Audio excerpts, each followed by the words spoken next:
All right, we're live. Oh, camera's broken again. Gosh darn it, every time. It ain't a proper Bad Luck Amos stream if there's no tech issues. It's true. It's true. Webcam. Isn't that like just the joy of small streamers? Is there always scuff? Like that's just the charm of it. True. You know, that's also true. And now that I can actually see the scene I was trying to set up, let me make some quick alterations.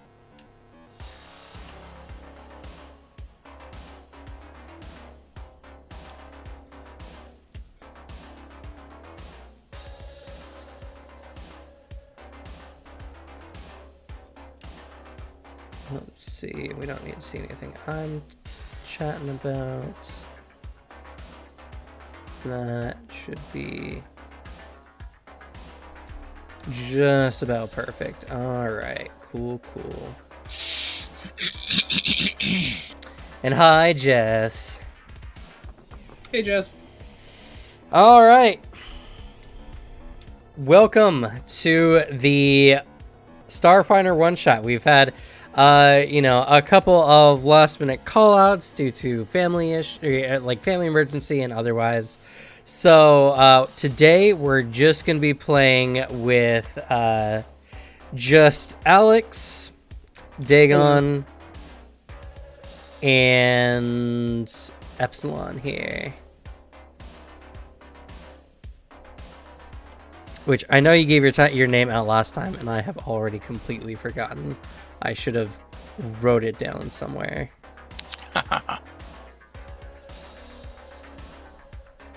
What did you want to be called again? I apologize. Oh no, Epsilon's fine. Okay, that works. And I've been so just finally got word, and I'll be heading out to Norway in August. So, oh shit, it's requiring a lot of immediate planning, and that on top of everything going on with the channel so far. Speaking about what's going on with the channel, today we are going to be having the second half of our Starfinder giveaway. So we're going to be giving out more of the mini boxes, which I have right here. The Planets Apparel mini boxes that come with 3 collectible figurines. That will be paired. 1 second. I want that bad. You got one last week, didn't you? Yeah, but I want like another. I want minis, Cam. We got the critical hit deck. And then for the other part of the giveaway, we'll be giving out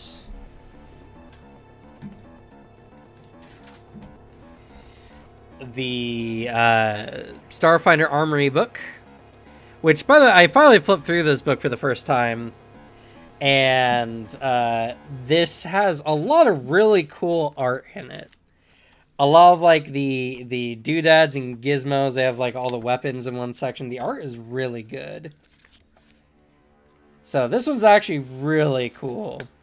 As well as one of assorted flip mats for playing Starfinder at your table.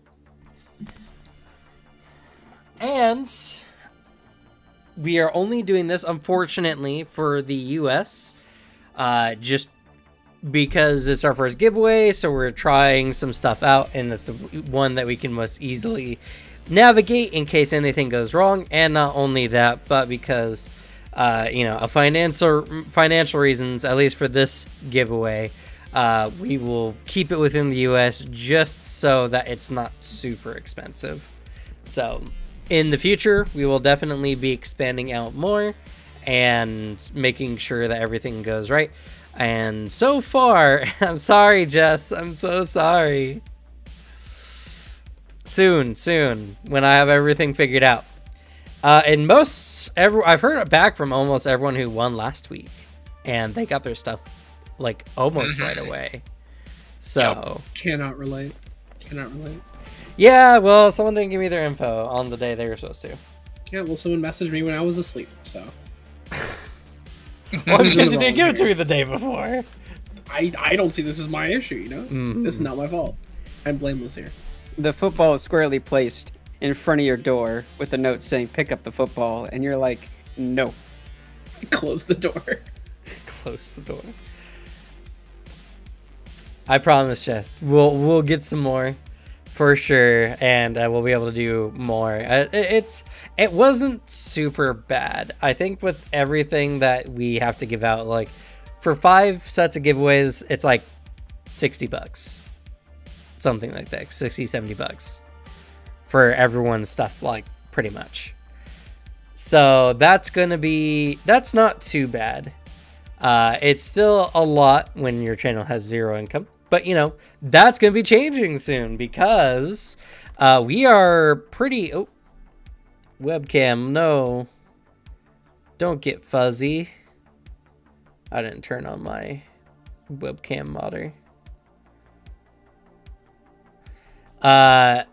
Next month, we will almost assuredly get to 1,000 subs. And that'll make us an official partner channel. And everything that I earn on that is going to be put back into the channel, at least for the foreseeable future. So with that income in mind, we'll hopefully be able to expand and do some more stuff. So I'm very excited. But yes, today we will be missing 2 people. So it will change a few things, but not too much. And then we'll be periodically doing a giveaway about every 30 minutes or so, give or take. Just to make sure that we got enough time for everything.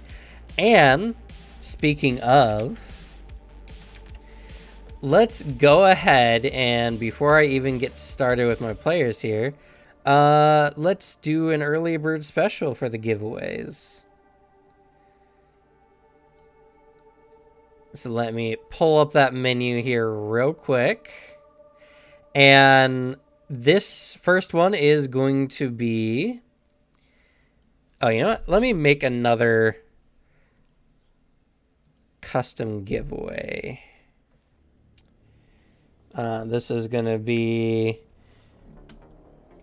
Starfinder Minis box. And critical hits deck. Is this the same one you had that I won last week? The mini box? Yeah, it's the same series, but technically you can still win a different set of minis. Oh, so it's like gambling. Yeah, there's 32 figures in all in this mini series. So at minimum, you would have to win... Weird. There's 3 minis, but it's 32 figures. You still have to win 11 times, and that's if you get different minis in every set. That's a weird one. Huh. But you would... Even if you won 11 times, your... Oh, good. Okay. You're all going down, by the way. I'm gonna win this lottery. I'm trying to not have more stuff, so you can have all the stuff. Yeah, sure, you're moving, huh? Cam? Yeah. Now you have to give it to me from what I hear. Well, that's assuming that I put myself in the running. I'm not gonna just I'm not gonna just double your chances. All right. Your gaming taste, and this is how you treat me. I see how it is. And the same as last time, unless you're a prior winner, please, if you win, send out to me your mailing info, either through the Discord if you've joined our Discord, or on our Twitch. And this does, you do have to be on Twitch to sign up for this one. Unfortunately, we don't have YouTube functionality as of right now. All right, so we're gonna go ahead and start that. We got 10 minutes on the clock. So you just go ahead and you're going to type in... Oh, wait. Actually, 1 second. Let me cancel that giveaway. Did I set that giveaway up? Did I make it where you had to type in Starfinder? Advanced. I think I did. Okay. That should work.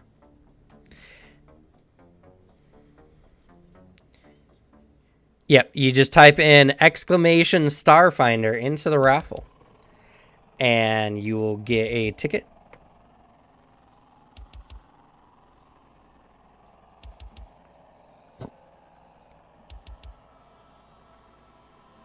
All right. And no worries, Joseph. I completely understand. Hopefully we do find a way. I think, unfortunately, we have to be partnered on YouTube to get bot functions for chat on the YouTube side of things.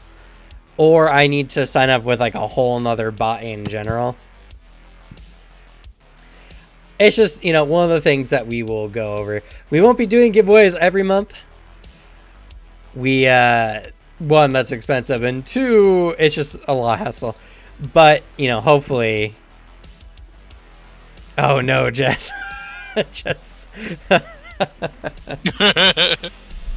Oh, okay. Well, now I'm sweating. We'll find a way. We'll get a very dedicated carrier pigeon. Yo, Jazz.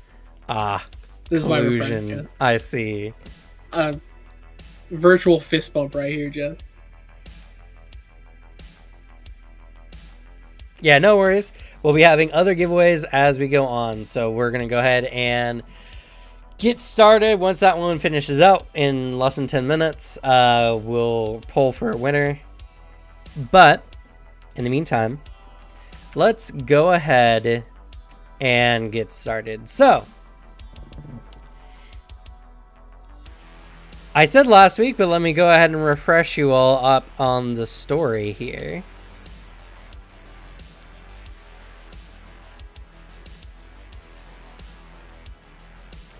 You are on a city or on a planet known as Pan in the Tabori cluster. It's a very backwater nebula, relatively new. It's also in a section of space that's incredibly hard to get to, meaning that there's not very much oversight on the planets in this sector. And even more so, considering that the planet of Pan is more or less taken over by a ruthless criminal syndicate known as the Ixo Syndicate. They're a very powerful criminal organization that exerts almost complete control over the planet's mining industry. Most of Pan's inhabitants dwell in boom towns built around the mines and perform backbreaking labor for starvation wages. The rest, who don't want to mine, make out a living on a hardscrabble existence in one of the isolated communities that dot the Badlands, or simply join one of the various bandit gangs that surround those same blasted lands. And you three are sick of it. You're sick of it. You don't want to do this anymore. And thus, you've decided that it's either make it big or die trying. You got word from a reliable source that the Syndicate is currently moving a precious artifact that is worth countless hundreds of thousands of credits. Enough to get y'all on a starship and out of this podunk system. But All right. it's going to be a bit of a sketchy mission, as you're going to be diving right into one of the Syndicate's very own Grav-Trains. So I give you three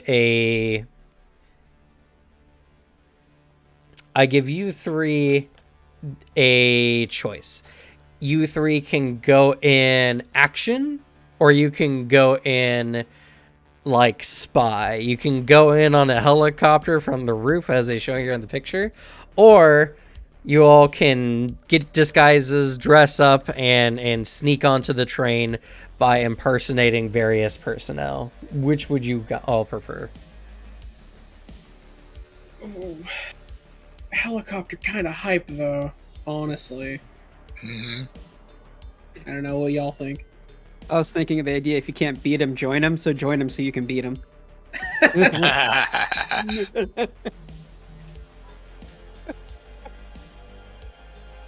I at least I mean- know I don't got face stuff, but like either or could be fun. Epsilon, do you have face? A little bit, yeah. Okay.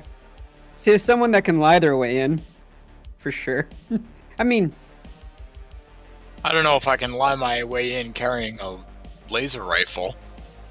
it'll be fine. Well, the train does have its own security force. Okay. And I figured, if we have a big enough suitcase, we just put the other one of us in the suitcase, and I can walk and say, "That's my toolkit." Actually, I do have some decent like espionage and like face stuff. Like, I got an 8 in diplomacy, like an 11 disguise.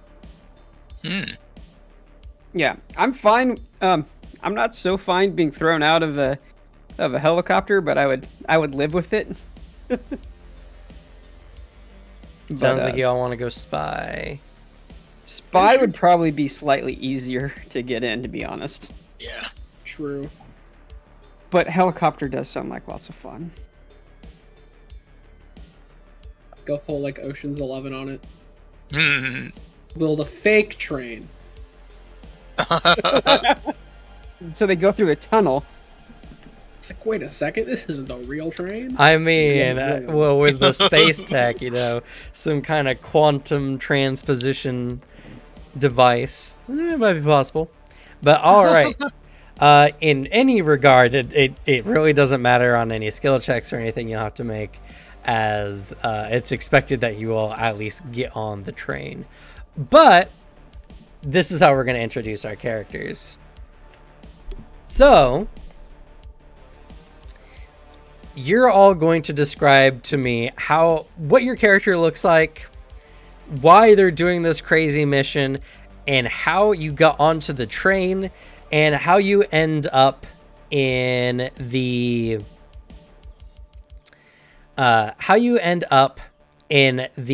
first baggage car before the VIP section, because that is your rendezvous point.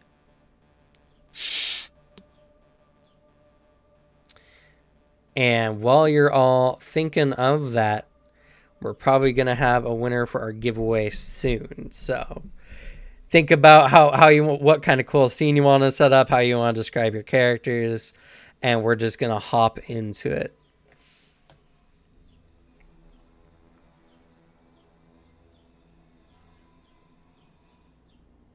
I mean, I could go right now, to be fair. Yeah, just as I want to see if this giveaway ends like 2.5 minutes early, like the last one did for some reason. Yeah. I mean, do you guys still want to do? If we're gonna make the jump of the helicopter does sound the coolest. Let's just be real. It's true. If we're gonna make it on anyway. If it's pure aesthetic thing, yeah, let's go fucking helicopter. That's just dope. Also, it just makes it easier when we meet the first person. We definitely are not supposed to be here. Because, my character's already in disguise, but for other reasons. Oh, I see. Okay. It's the same.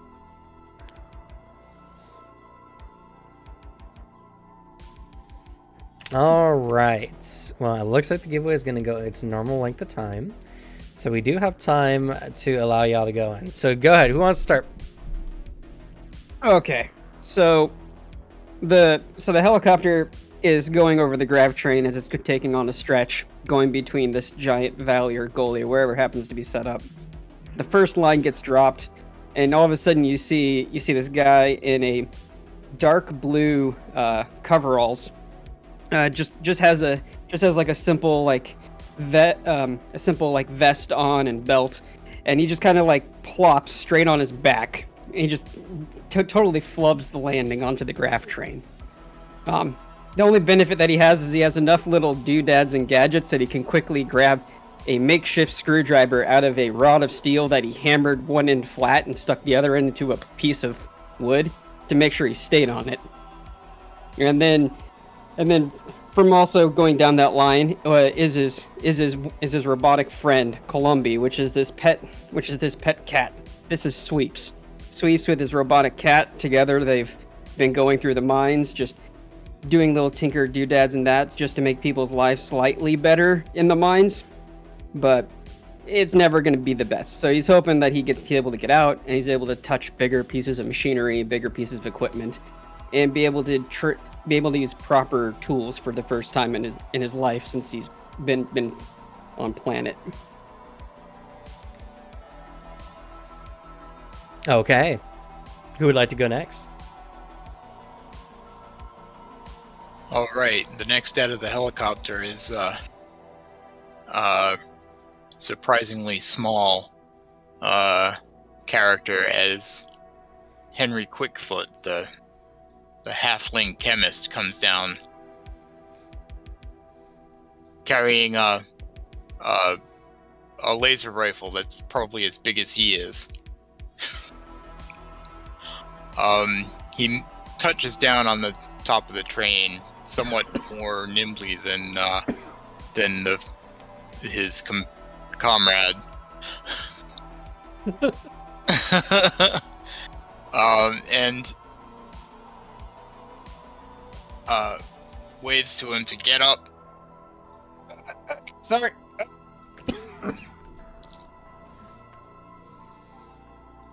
Okay, and what was your life on your planet, and why have you turned to a life of crime? Oh well, he was already in a life of crime. His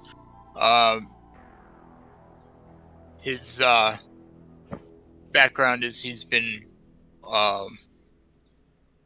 working for the syndicate, making drugs, illicit drugs. That's why he's carrying a chemist toolkit.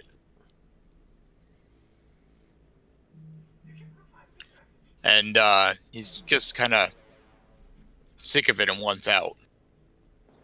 But there isn't a way out. You can't get out. You got caffeine in there because I'm gonna need it. Sure, you want some caffeine? I can arrange that. It gives a pure adrenaline shot. All right, you're wired. Go. Wait, I can fix it all. All right, and last but not least. Then finally, coming out of the helicopter, like rappelling down onto it, pretty stable. He keeps his balance for the most part. Looks like an acrobatic sort. As walking towards the little powwow you guys have going on, is a human, looks like 30s male, who is wearing a wig, sunglasses, a mustache that doesn't totally fit the color of his hair. Like, he's in disguise. And we've been talking in the helicopter. The most you got out of him was when you asked for his name, you got a Harry. That's it. We'll go with Harry. Harry Magoo. If you want to give me a last name, you can.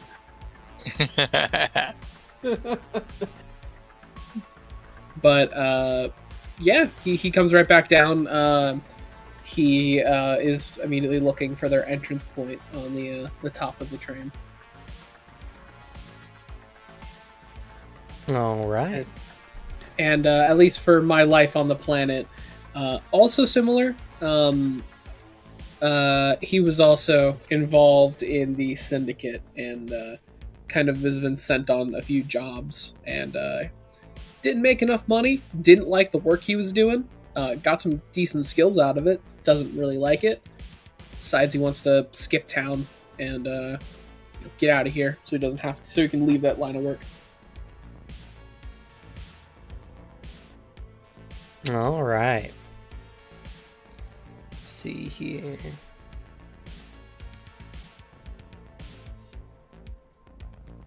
So Harry, you're sure that this thing we're trying to get here is on this Grav-Train, right?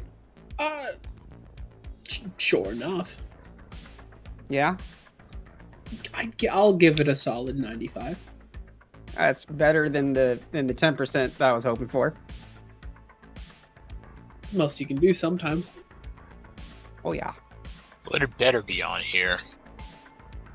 I mean, at this point, it better be because there's not much going back now. Nope. Why do you think I'm wearing all this? If this goes wrong, I can at least enter, that city again. I hope your disguise works because I want to see the fool that gets caught by it. All right.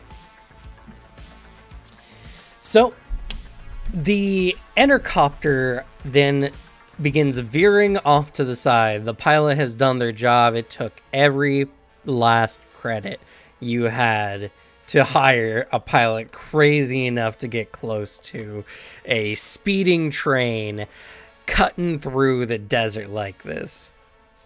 Now, the job is simple. Easy, really.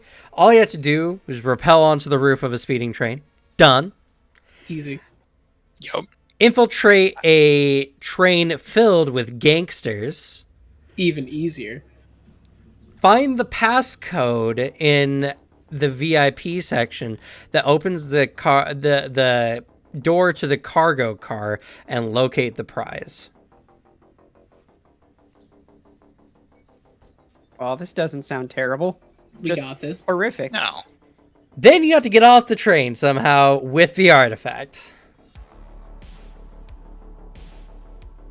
That part might be difficult.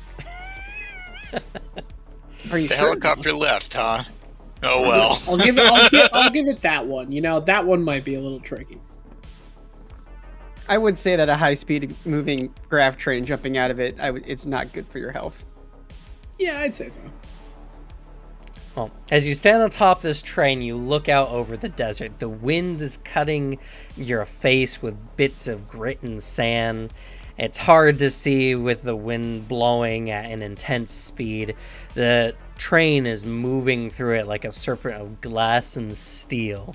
And looking around, you see a small little panel that leads into the baggage car. And just as you're about to get started, let's go ahead and do the winner of our giveaway. This will take no time at all, so we're going to go ahead and pick a winner now. Hey, Woo-hoo! Epsilon! Congratulations. Hell yeah. Thank you. I will go ahead and throw your name onto a list here.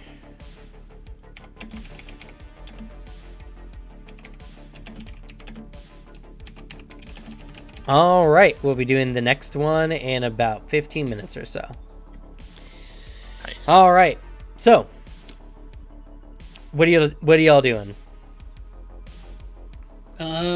Looking for an entry point. How to get inside. There's a panel right there. Hit Columbia. Go inside. Okay, and how does Columbia get inside? Well, Columbia's gonna be cat-like and be all super stealthy, and then I'm gonna pull down a little strap that's on my wrist that shows a little display, so that we can kind of see what Columbia's doing while she's going in there. Okay, well, you go over to the hatch, and it does not seem to open from this side. You got a crowbar? I think I got a crowbar. Okay, if you got a crowbar, let me go. I mean, I don't think I and- actually technically have a crowbar. I just have a rig kit to be able to do random mechanical things. So I don't think I get a technical bonus for it. It's a rig kit, is what it's called. It is called. I'll actually just get what's actually called. It is called. The engineering kits. Custom rig. That's what it's called. Custom So- rig. It's a cool toolkit that has a hack system and items. It can be configured. Has an upgrade slot. Has like, it's kind of the mechanics catch-all for doing hacking and engineering stuff and computer stuff. But I mean, if it doesn't have a crowbar, it doesn't have a crowbar. That's just the lot in life. Yeah, unfortunately, it seems to be only for computer and engineering stuff. That's fine. So, I mean, it's just a panel, right? Is it like just a smooth panel over the top? It's not like flush or anything. It's like, obviously, if someone needed to get onto the train for whatever reason, mostly probably when it's not moving, this is the hatch they would use. It's probably just like got some simple kind of like latch on the inside. Oh, then we just gotta pop off the latch. Is it possible, like, I could try to pop a latch with a knife? So do you have a knife? You can use a knife.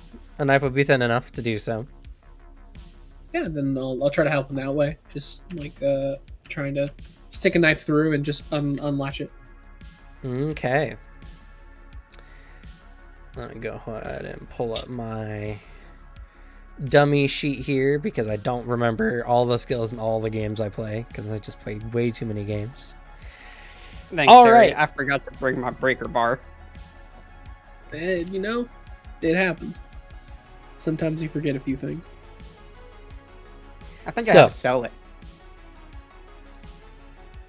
You have all the time in the world to do this, so you can either take 10 or take 20 on this. Taking 10 means that you just consider yourself rolling a 10. It means you spent like about a minute or like half a minute on something. And taking 20 means you take several minutes to do something, and it means you just consider rolling a 20 but not a crit. I'd rather our first thing be right. I'll take 20. Okay. I'll do it so you're carefully. taking Also, 20. do not damage the knife. All right, what skill would you like to use? You can attempt athletics to force the latch open, or you can try sleight of hand to try to knock the latch to the side. I'm gonna do sleight of hand. Okay. So, what is your end number then if you take 20? That'll be a 31. Okay, 31. Oof. So, as you're all sitting there on the train, Harry is there, fiddling with a knife on the latch, trying to finesse it somewhat. As the Grav-Train is going on, fortunately, there's not very much turbulence, as the train isn't actually lying on the rails itself. Regardless, there's that lurch in your stomach when you look over the side, because you fall off this train, you're going to be biting the dust in more than one way. You are now a red smear across the wasteland. Yeah. Exactly. And it's not going to be a very pleasant, because this train is moving at the very least 300 to 400 miles per hour. It is moving at an insanely fast pace. If I had enough material, we could build wings and potentially just an entire cart would fly off. Oh, yeah. That'd be something. Maybe a possible escape route. But as you're thinking about the possible future implications, you can feel the latch twist and you open the hatch, and down you see a ladder that leads into a unlit cargo or baggage car.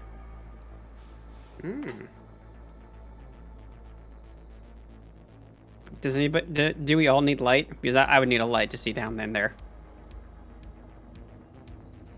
I would also. I do not have dark vision as a human. What about you, Henry? Well, I can see in there. Cool. So as a full action, I activate my visionary view, and I gain low light vision and dark vision for 10 minutes. Okay. So I want to look in and see what's going on in there. All right. You use the power of this is one of your Solarian powers, right? This is one of my Solarian powers. Basically, I'm using the photon attuned power of visionary view. Okay. All right. So you focus on the power of the solar and the sun.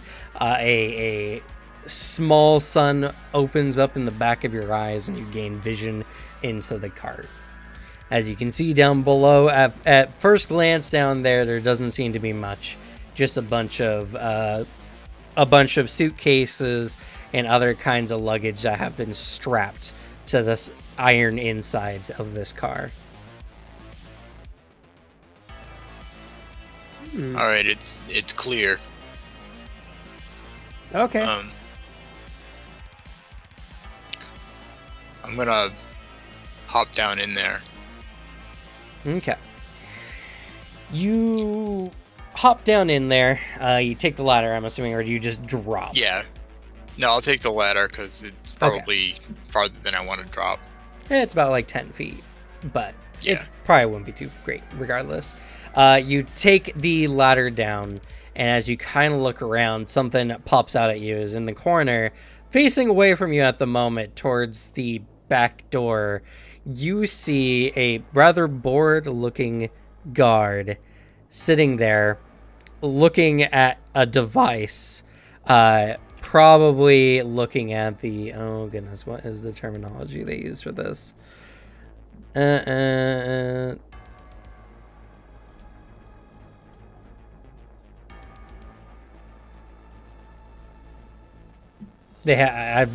forgot the terminology for this one thing.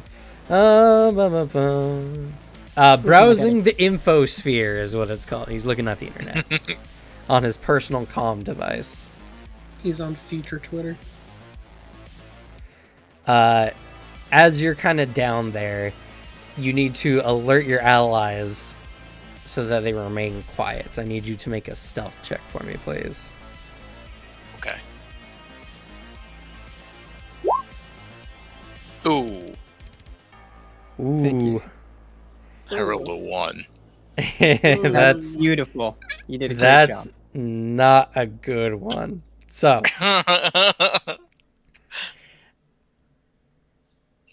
as you get down, you are just stunned by this guard being there. You were sure that the car was empty, and your next ally is already halfway down the ladder. When you look up and you reflexively, probably a little too audibly, give a shh that alerts the guard. The guard's like, huh? And he turns to look and he sees y'all climbing down the ladder. What do y'all do? You enter. Immediately seeing this guy. What What are you doing? Not tending to your post? Well, we've confirmed that Henry's in there, standing there. Yeah. Are you on the ladder, or are you poking your head from above, shouting this? You know. Yes. I'll poke my head out. Yeah, I'm just poking my head through. Hey, what are you doing? Just like full on trying to catch him off guard. How far away is he, by the way? He is about 10 feet from the ladder. Can I like? So I have a climbing speed. Is it possible that I can like frog walk along the ceiling and just tackle him? I mean, you honestly wouldn't need to. You could leap from the ladder and get to him. So But either I have way, my friend Harry in the way, and I don't want to hurt him. well, that's why you would leap from the ladder. He'll let you move if you need. But- if you need to. Yeah, you can move through ally squares easy. But so Harry Leans in and says, all right, cool. This is going to be a bluff check, and this is going to be quite the absurd bluff check. I'm going to say we're going to put the DC at a... Yeah, I'm going to say we're going to put the DC at a 30. I gotta get Oh a my 19. A 19. Is there any fun little bonuses I could do or get? You tell me, do you got anything that gives you bonuses? Because right now, you're at the penalty stage of setup for this one, my friend. Yeah, well, you know. You're a train inspector. I was gonna hit a, like, yeah, we're doing roof maintenance. Like, something like that. Alright, well, let's try it. All right. Oh, that's really good, though. Oh, It's That really good. that is super close. And you know what? Is it possible I that I can try to do assist remember, by like dropping a tool down there to make it look like we were actually doing that stuff? there my is wrench. such a thing as aiding another. I'm pretty sure I don't have this as an actual skill, so this is just me like trying to do anything with him. So, here's a good opportunity to aid another in a check. All you have to do is succeed at a DC 10 check at whatever skill the other creature is attempting to use to give them a +2 bonus to the check. As long as you attempt to do so before the end of their next turn. So, Gotcha. if you want to attempt to aid, we've established that essentially you're the one on the ladder. How would you like to aid in this check? What would you like to do? And then you'll have to make a DC 10 check Okay. to give a +2. Let me see here. I'm gonna say, Harry, this latch you drop. Where's the screws? And then I'm just gonna drop a wrench and make it look like I was trying to fit angle the screws into the right spot before we closed it up. They're in the top right slot of the toolbox. Okay. And just- All right, make a bluff check. DC 10. Got this. okay. This is. Hey. There you Go! go. All right, with that +2, that does get you to a 30. Hell yeah. Mind you, I want to say that the average difficulty for your guys' level is 18. I was not setting that up so that you could likely succeed. Just so the No, audience no. is aware. This is a Magoo. This is a Magoo moment. It is Mr. very Magoo much a succeeded. Magoo moment. So, looking it down, the guy starts piecing it together. You sound so convincing. With that follow up, by what was your character's name? Sweeps. By the way, I am gonna ask the Sweeps. guard if he can help us look for the screws, because it's dark in here. It could have gone under any of these boxes. So you're gonna have to start looking. He's like, yeah, sure. Yes, somebody's doing my work. Yes. And so he closes his comm, he gets over, and he starts kind of like looking underneath some of the nearby cars, and this gives you all an opportunity to kind of climb down the ladder and get into the room. Once you get in, probably closing the hatch above, the room is dark. This guy is using his comm device as, a makeshift flashlight, which for most in this room is the only source of light. I'm gonna put a headlamp on and turn it on so I can start looking for this imaginary screw that doesn't exist with him. All right. We should probably kill this guy, huh? Well, that's up to you guys. Do you say that out loud? No. I should murder this man. I'm thinking. I say right behind him. 'Cause I Okay, do so this have screw? sneak attack. The screw is a 16-threaded screw with a flush head. That's what we're looking for. So does it look different from another type of screw? Yes, because the screw has a certain requirement for up there to make sure there's a proper pressure seal, so that so there's not this pressure differential and this giant wind wiping up in there. Yeah, sure. Don't you know what specs are? Have you been reading your maintenance manual? What have you been doing on your comlink? Well, I mean, I'm a guard.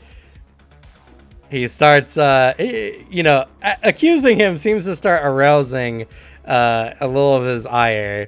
As this conversation's going on behind the view of both Sweeps and this guard, just for Harold, Harry's giving you like hand signs of like you, me, like doing the like psycho stab air motion, like pointing at the guard. Like trying to like he has a his knife out, like he's ready to he looks like he's like wants to strike in tandem.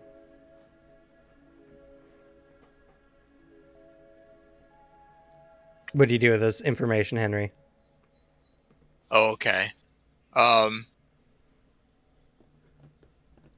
boy. It's very obvious he wants to shank this bitch. So. And like there's a moment where like the guard might turn and face and immediately hands behind his back, like looking away.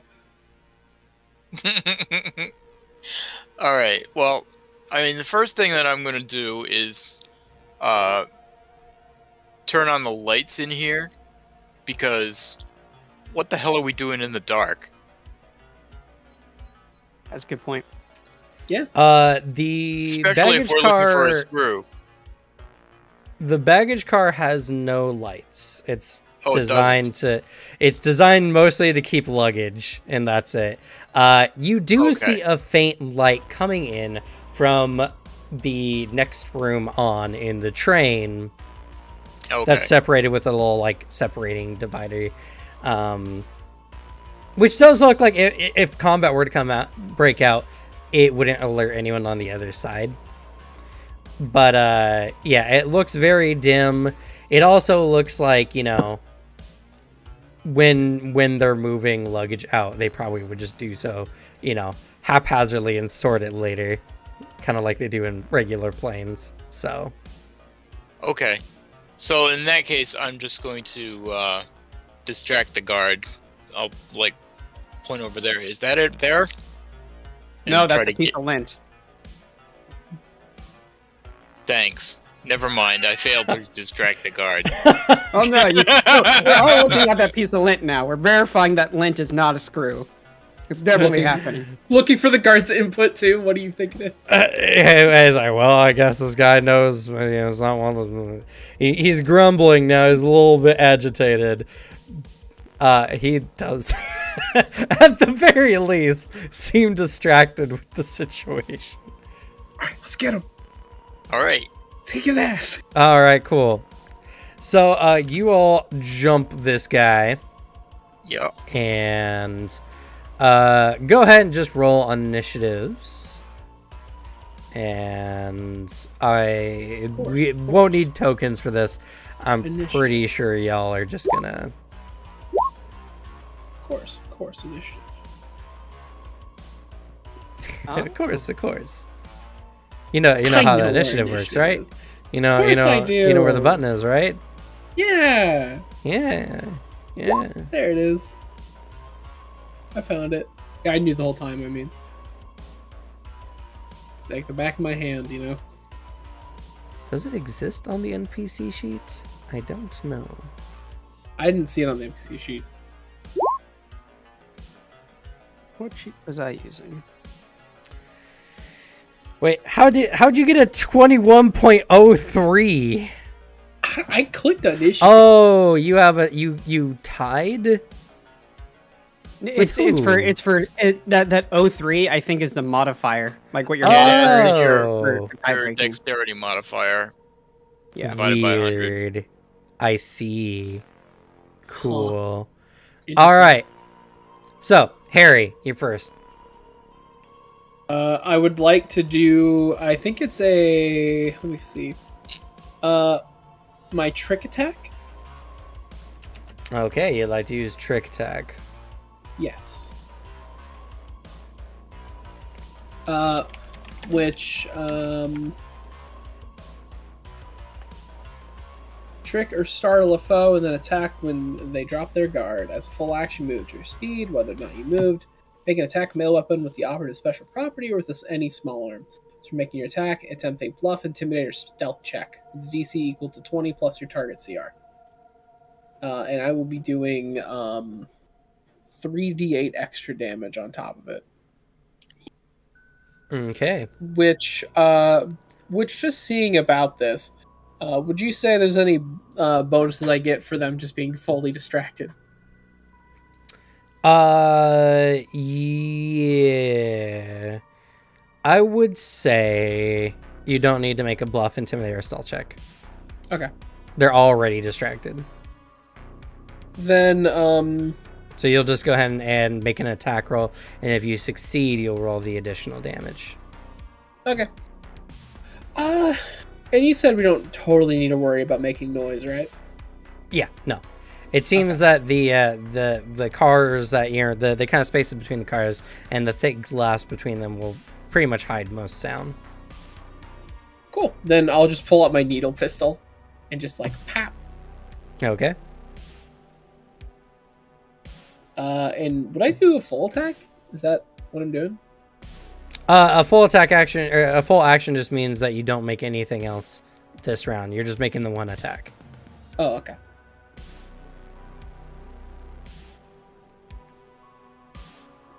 That is a 15. As a 15, that was probably not a very good roll. I got a. It says your proficiency was 0. I have a +7. I don't know. Let's 'Cause look. I rolled a 15, and that'd be a +7 then. Yeah, it would be. Let's look at your character sheet real quick. Oh, is it because it's in melee?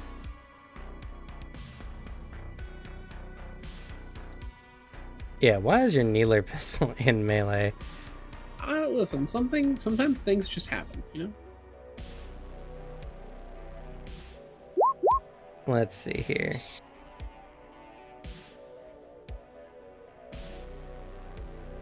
That's so weird. It does show on here that you have a +7. Yeah, so I guess 15 + 7 then? That's a... Well, let's get your character sheet figured out first before. Yeah.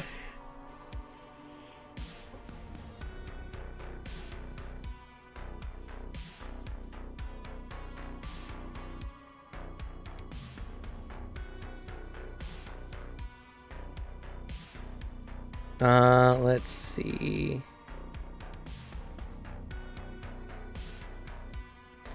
Because let me use this guy's.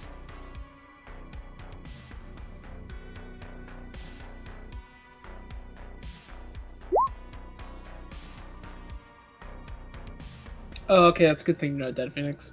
Then yeah, I wouldn't really want to do that.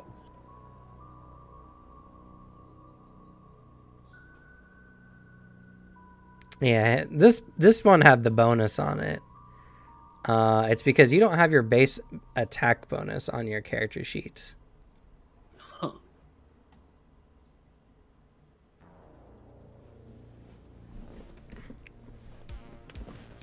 That'll be under your weapon proficiencies. Let's see here. This is a short arm? Yes. Or a small arm? Yeah, it says proficient. Yep.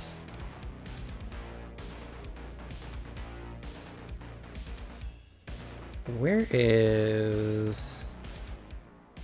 What's even weirder is it didn't even add your dex to the weapon. No.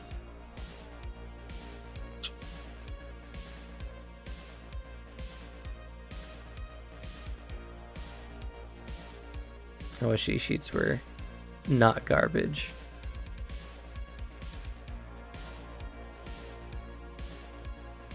Wait, what? Interesting. All right. Excuse me.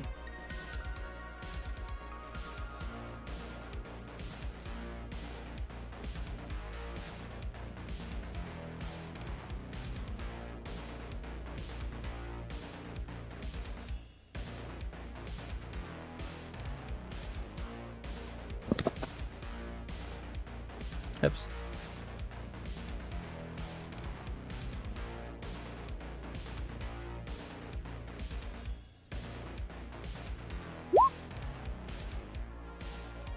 There you go.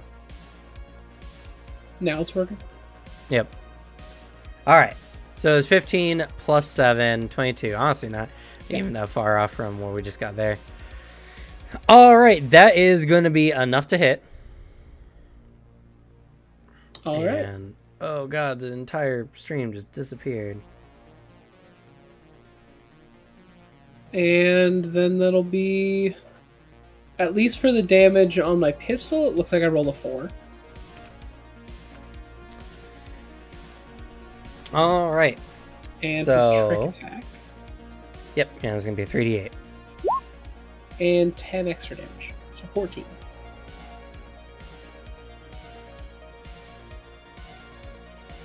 All right. That's quite a good chunk of damage. Oops.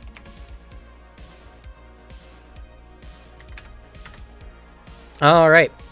So that is your action. Next, we're going to go ahead and move to Henry. Okay. Is this guy armed? He's not currently wielding it, but he appears to have a cryo pike on him. I should also mention this guy in particular is a large, almost minotaur-looking dude. Oh dear. And he No. was looking for a screw. No, bull, not deer. Close though. All right. So I'm going to yoink his weapon.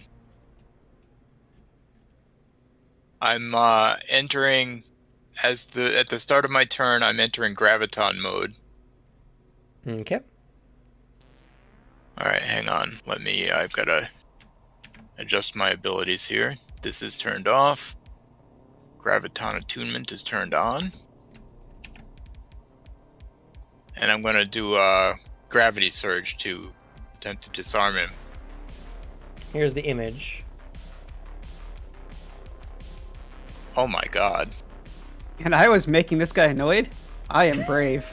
Yeah.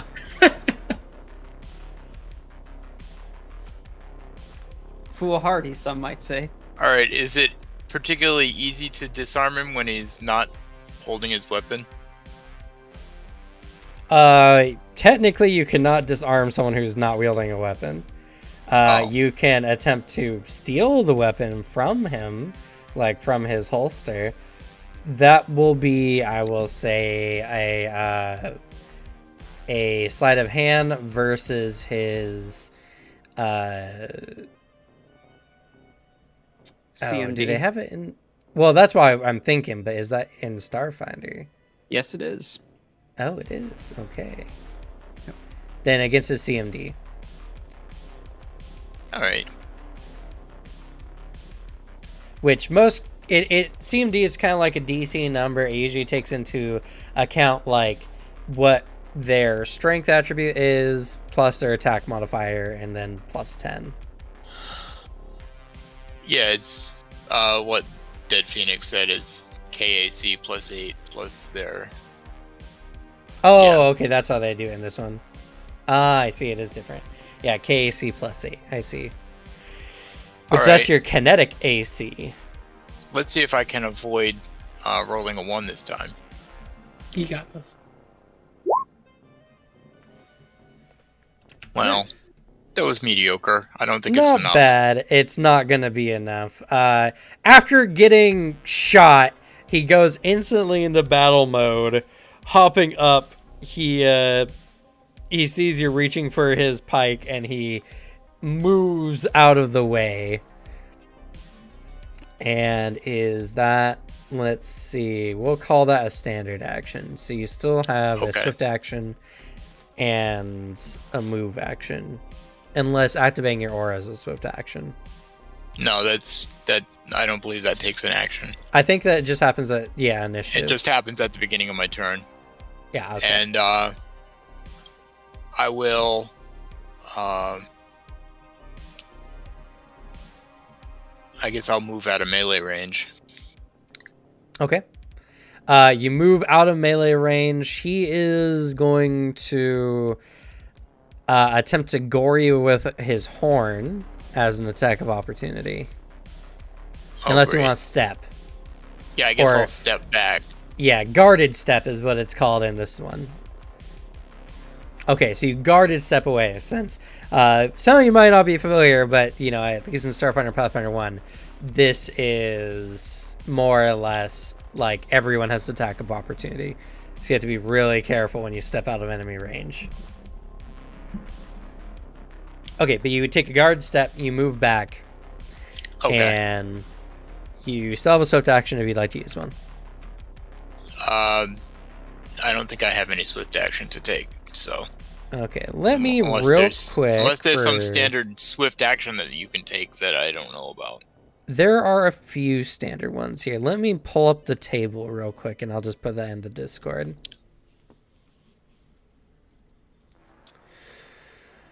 All right, and while we're getting this all nice and squared away, why don't we do another giveaway?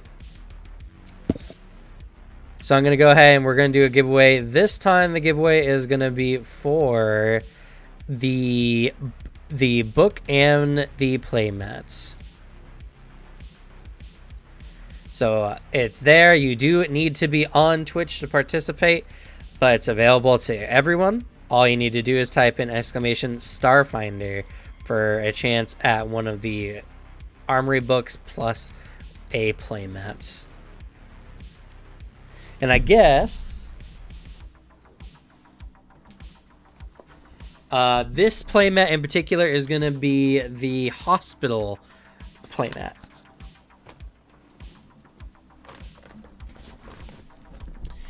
Alright, so let me go ahead and pull up that list of actions I saw in here.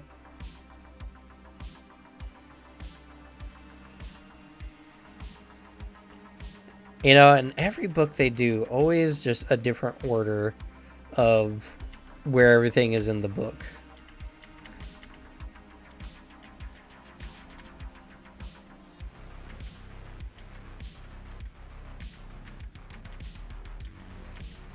Okay, there's movements. Here we go. Actions and combat. Go ahead and just yoink this table. Drop that in the player chat. Oh, cool.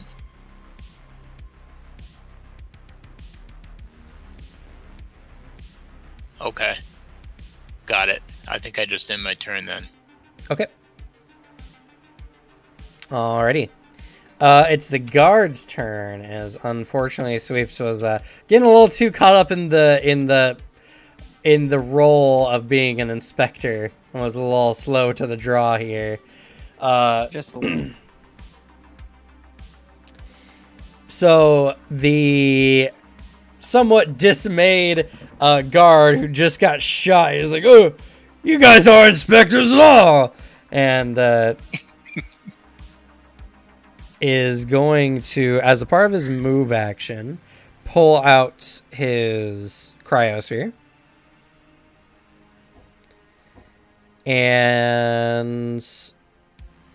or his cryo pike. And does the cryo pike have reach? Actually, he don't care, because the guy who stabbed him is like right behind him, or shot him is like right behind him. What? No, you should. We're inspectors. We're inspectors still. This is combat training. It does have reach. This is combat training. So yeah, as a standard action, he's gonna. Hyah! And the cryo pike is gonna be against your. It's the energy.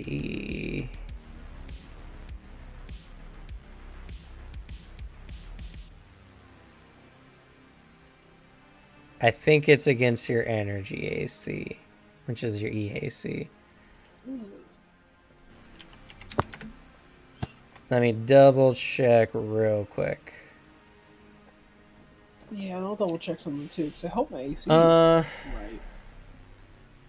Track and dropped properly.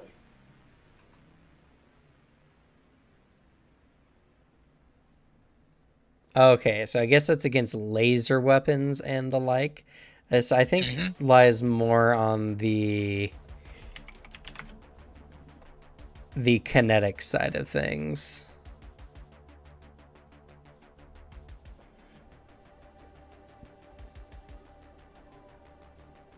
Yeah, we're gonna say it's a kinetic. So get your KAC. Okay. That's gonna be an 18. Is not an 18, though I'm double checking, because I thought I did the whole like proper AC thing. I did bought some armor. Maybe we should have double checked your character sheet before we started. It should be fine. Oh, okay. No, I think just the armor I bought is just not very like bulky. Okay. No, that's right. Yeah, my AC is a 14 for kinetic. Woof. That seems kind of low. I have a If he has plus light, one. if he has light and he has a skin suit, the best I think you get is it's a +1/+2 with I think a Dex of 5 max. Yeah, no, it's not anything crazy. I get a Okay. +1 in my KAC. All right. Then, oh, woof. You get sad for 19 damage Oh, Ouch. as it shivved right into you. And that wasn't a critical, so I don't think you get knocked down from it. Maybe. Says that in the notes. Let me double check.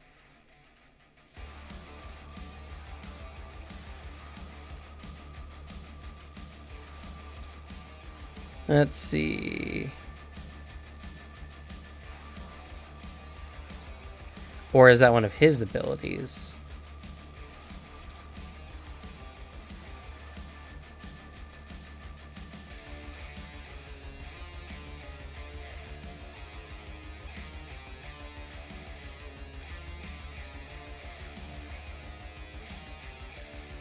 Knockdown. That's critical effect. Okay. All right, cool. I was like, that'd be very strong if that's just defending on a hit. But yeah, he shanks you real hard with his cryo pike. Ow.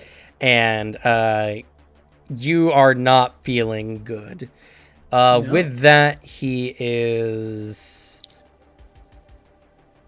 I don't think he has any swift actions he can take, so that is going to be the end of his turn. All right, Sweeps, we're up to you. Sweeps. Oh, okay. That pike looks like it might be powered by something. It is. Okay. Well, I'm gonna just go. You're right. I'm not an inspector, but I am a mechanic, and you do not want me to see this part. So he has to make a reflex save. Okay, what ability are you using? I'm using Overload, which is it only lasts a round, and it short circuits an electronic device. Most range energy weapons and most melee weapons with powered special property. Okay, And this one does have the powered special property. it makes the device non-functional for 1 round. That's all it does. It's a reflex save. DC is 10 plus half my mechanical plus intelligence modifier. So that would be 10, 3, so 17. Because I believe I have a, yep, that's a DC 17 reflex for him.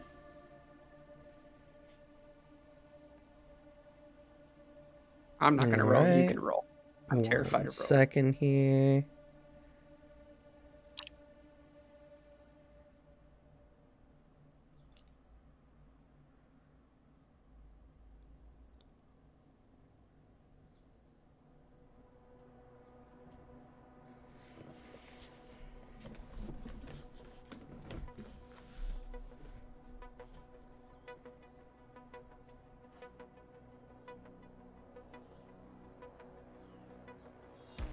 Okay. All right, and he's got to make a reflex, you say? Yes. Whoop. Did that just roll all his saves? Oh, no, I can click them. Cool. Fail. Yay! So his device is non-functional for 1 round. So the energy dissipates, and right now he has something little more than like an iron rod. Yes, that's what I was. And then I'm on the ground because I've been looking for this imaginary screw, and so I'm gonna scurry and crawl away a little bit to try to get out of his initial reach. Okay. That is fair. All right. Yeah. And then Columbi is gonna go on top of the ceiling and start crawling across the ceiling. Okay. And so are you just kind of guarded step away, crawling away? Well, you can't guarded step crawl. You have to be standing to guarded step. So no, I'm crawling away. Okay. Then he's gonna gore you with his horns. Yeah, I figured that was gonna happen. Moo. Does a 24 hit? Oh yes, very much so. All right. It's gonna be 16 piercing damage. Ouch, Chihuahua. That's quite a bit of stamina. Yeah. Well, I'm slightly further away now, and true. I can give encouragement to my group as they do something away. It's like, hey, his staff doesn't work, but his horns do. As you're bleeding profusely. All right. I guess we'll move on to Harry. All right.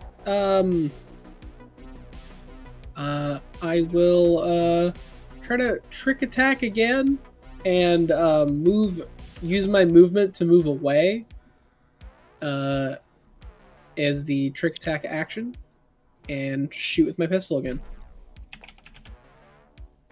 Shouldn't be able to attack opportunity me. He already did it. That's true. He did indeed. But yeah, I'll try to make another. I guess it'll be a check DC 20 plus their CR. Yep. Okay. As he's backing away, don't listen to them. We are inspectors. This is combat inspection. That's what this is. As he's gonna try to bluff, just to distract him. Okay. So it's gonna be a bluff. It fails. That's not gonna be it, unfortunately. No, that's not good. And you're using your. My pistol. No, you're using the special attack again. Yes. What was it called? Trick action. I'm looking at Trick the attack.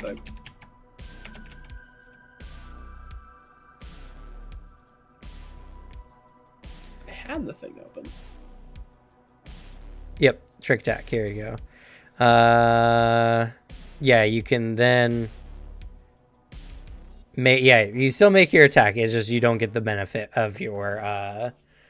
You don't get the benefit of them being flat-footed to your. Yeah. To your strike. Shame. All right, but I shoot.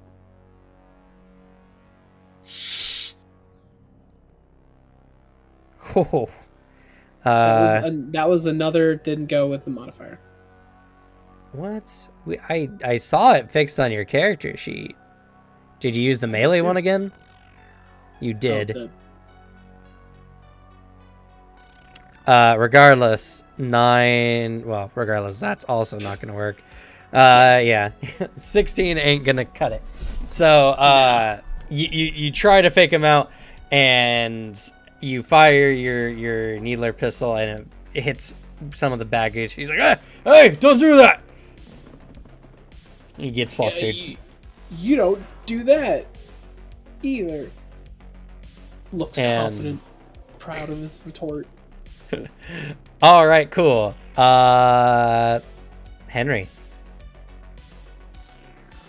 All right. Well, I'm no longer standing next to him. I'm gonna uh, get a little farther away from him, and however far I can get in this train car. And I'm while I'm doing that, I'm unslinging my rifle, and I'm just gonna let him have it. Okay, fortunately, and how it works in Pathfinder is, with part of your move action, you can either move or draw a weapon. Oh, alright. Well, then I'll draw a weapon. Okay. And then you can't can do fire. both as a move action, huh? No. Not on the system, unfortunately. Alright. So you pull your weapon out. Yep, and let's go ahead and see. fire. How do I do this? Why is it not doing this? Oh wait, I know why. Okay. I have to select this. Do I want a full attack? I can't. No. There you go. 15. 15. Oh man, y'all are just rolling like garbage today. Yeah, I am. Oh, woof. That's also not going to be enough, unfortunately. As, again, you shoot and it hits an arm, but he's like, please, no, stop! Alright, I guess I'm done. Okay. I haven't succeeded at anything yet. This is embarrassing. It's just how the dice roll goes sometimes. Yep. Oh, apparently, yes, you can draw a weapon while moving if you have at least a +1 BAB. That's what we see on here, anyway. Okay. So I'll be more than 5 feet away from him. That's fair. Not like it's gonna mean too much. As you've all scurried away from him. Yes. He's gonna go after the guy who's actually hurt him so far. He comes up, stomping up to you, and oh, you know what? Nah, yeah, he wouldn't do that. He comes stomping up to you, and he's just gonna bend his head down and attempt to gore you with his horns.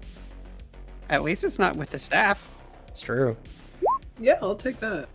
I'm pretty sure 25 hits your KAC, Yeah. right? That's gonna be 16 more points of damage. 16. 16. Ooh, I'm almost dead. And you remember to take away from your stamina points first, right? Of course.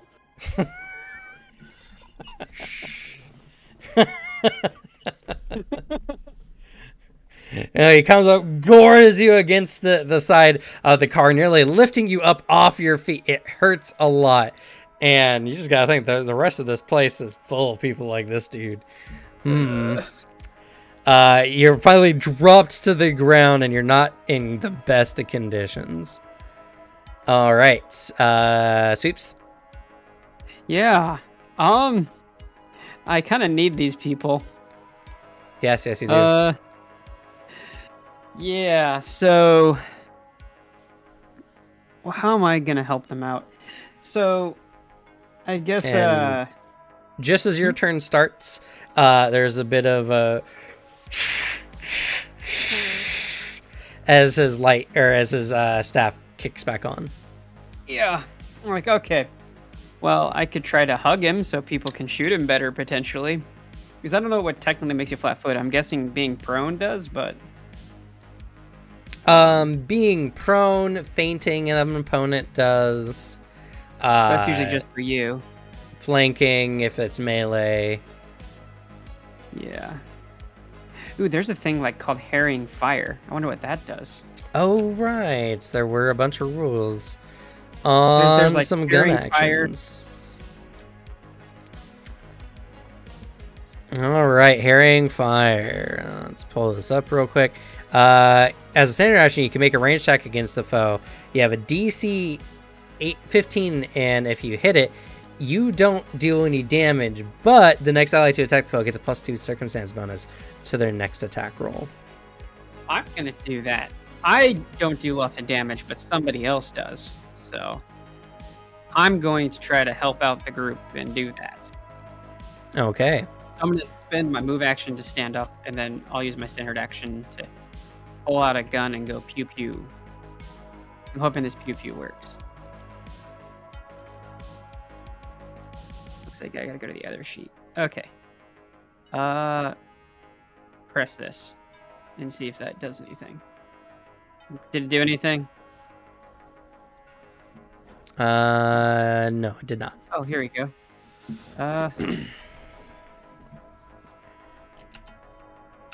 Yes. It popped up something, so I'm hoping it did something. You declared it as a full attack, and so rolled twice. Let's see here. You rolled a 9. Are you not proficient with this pistol? I'm supposed to be proficient. I should be having a +8. It's the BAB plus my dex. Okay. All right. Then that should be a 17, which would be successful. So double check all your stuff. Make sure that the attack bonus is applied to the weapon in the right spot, and that you have your proficiencies set up on the front character sheet. Yeah. But all right, so you begin firing off randomly in his direction. It's all kind of sparking against the edge of the car, and he turns away from Harry to, to guard himself somewhat, leaving him open. And speaking of, well, actually, at the end of that round, let's go ahead and give out this book, shall we? We got 2 people here, so let's go ahead and pick a winner. And Sparnos, congratulations. You won the book. Alright, got your information here. So I'm going to go ahead and put you in for the book.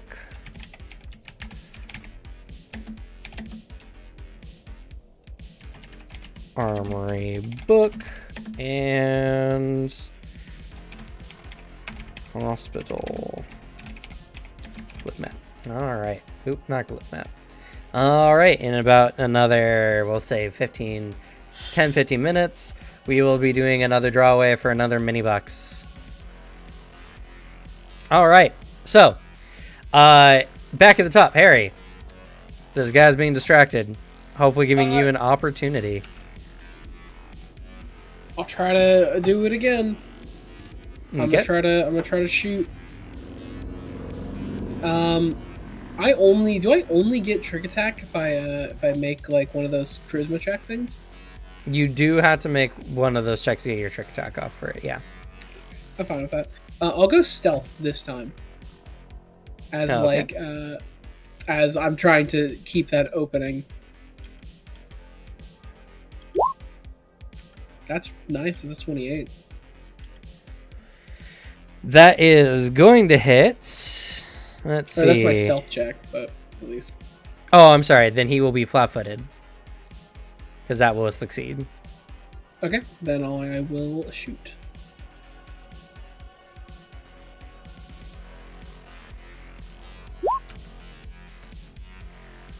$23. Okay, that will hit.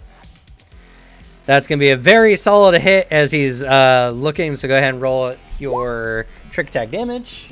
16. So Nice. 19 damage.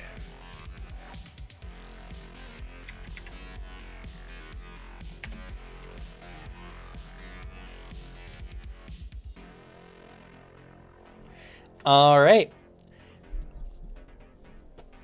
You shoot him. He's like, ah! As the burning hot needle is sticking out of his back. And he's looking on the bloody side of things. Harry. Or sorry, not Harry. Henry. I was doing so good. Alright, I'm gonna shoot him, basically, I guess I'll do a full attack this time. Okay, so See if I can manage not to do 2 bad rolls. Just so you know, if you do a full attack, it'll be both at -4. Right. Okay. Then all you have to do is just click on the full attack button there. And I rolled a 1 on one of them, but I did not roll a 1 on the other one, and I think I hit. All right. So the first one is a successful hit. That's going to do 10 damage. That is, he's really not looking good. And then let me.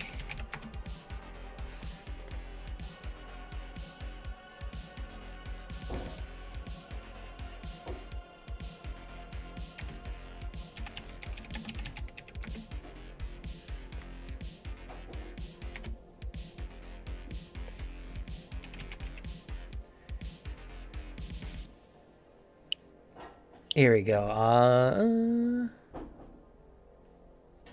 Okay, so there's no inherent in the game system any super negative effects other than if you roll 1, no matter what you would get, it is always considered a failure. So, And also Good. for your guys' sake, because I did the trick attack, that he is flat-footed for you guys. yep. Ooh, that's cool. Regardless, that was a hit, and yeah, so you fire off the first shot, and his sudden reaction to being shot through your second shot way off as you nearly bean poor Harry in the corner in the face with your rifle, who is standing right behind this dude. So fortunately, you did not kill your good friend there. It's his turn, and he's like, wait. He drops his weapon, and he gets on his knees. It's just like, the pay's good, but it ain't that good. I'm not willing to die for this kind of thing. Please spare my life, please. And that's begging for his life is his action. So sweeps. Oh, sweet. This is awesome. Someone is in that position. There's a lot of luggage around here, right? Yes. I'm almost thinking that maybe I should just open some of this luggage and find something to tie this guy with. They don't need luggage. I'm gonna do that. I'm gonna find an unlocked luggage and open it, and then just like look for clothes to tie him with. Okay, so sweeps is doing something. What about you other two? Harry, you're technically next. Okay. Then, well, in that case, then, we'll need some intel from you. Any guards down the way, placement, and the location of the. What's the artifact you're here to retrieve again? Let's see. What's our score? You know, do I know what your score is? I think it just keeps getting referred to as the artifacts. Yeah. Let's see here. Just asking what's the shiniest thing you guys have put on the train? Ah, yes.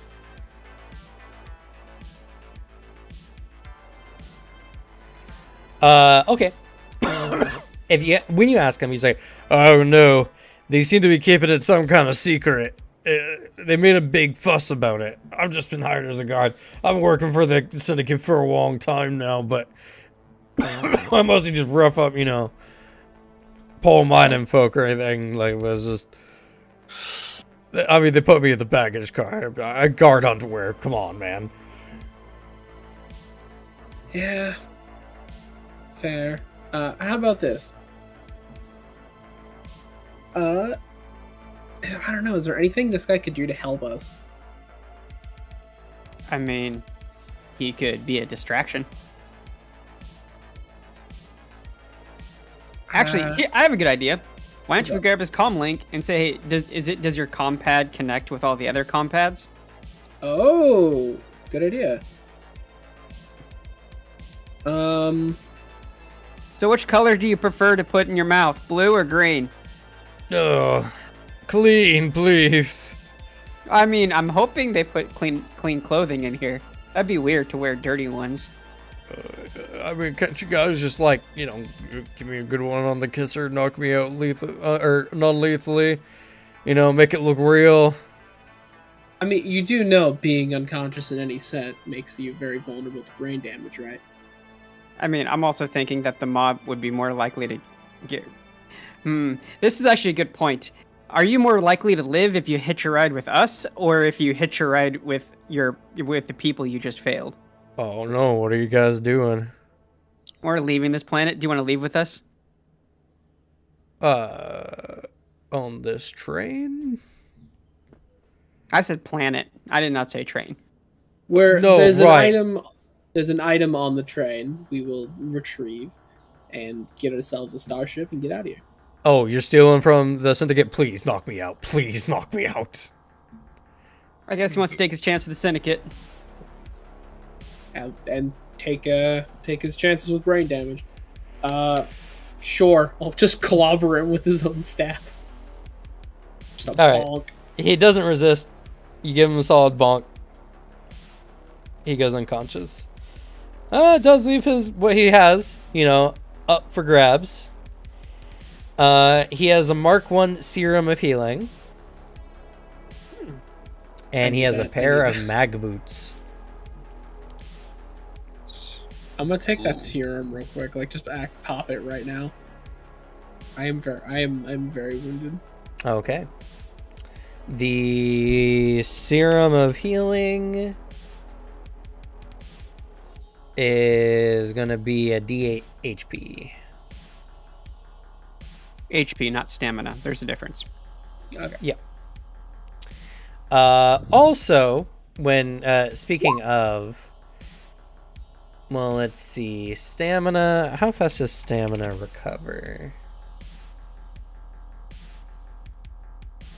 It's not like you spend a resolve and you get stamina back. Yeah, you can spend a resolve to get stamina back.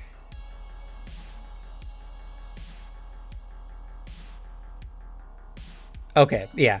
So you can use a resolve point to get stamina back. Okay, I'll do If that you too. rest. If you rest, I believe, for 10 minutes? Yeah.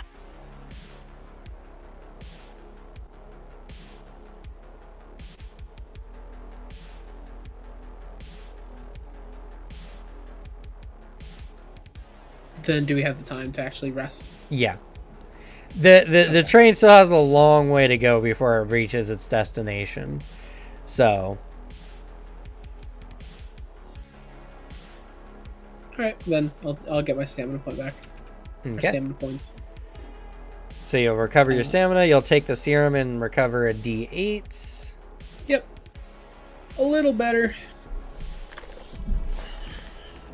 All right. And during this I can't time, use his weapon or anything. sorry, what's up?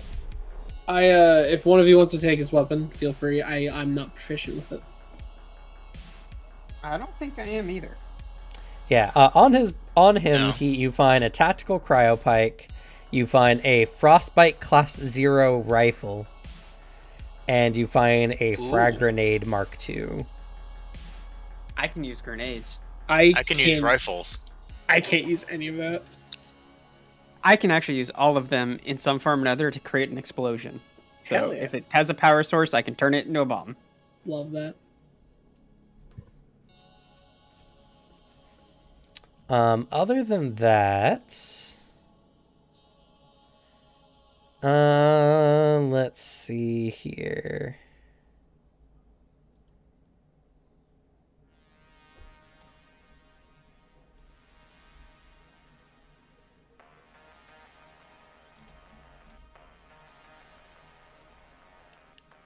So does this combat actually link up with the rest of the train, or is that not a thing? It's a personal comm. Okay, gotcha. So it doesn't seem to be like on a special network or anything like that. He's guarding underwear. He probably wasn't really here for any reason other than just to be another body in case something happens. I mean, he is scary. He is scary. He did do some damage. So if you guys are ready, we can probably move forward. Yeah, I'm ready. All right. So looking on into the next, and did you all get your equipment? I just grabbed the... If you can't use the cryo stave, I'll just grab it so I can use it as a makeshift bomb. I figured you'd grab the gun. And I apologize. He has 3 frag grenades. Ooh. And then he has 2, or he has the Frostbite Class 0 rifle. And what's ringwear?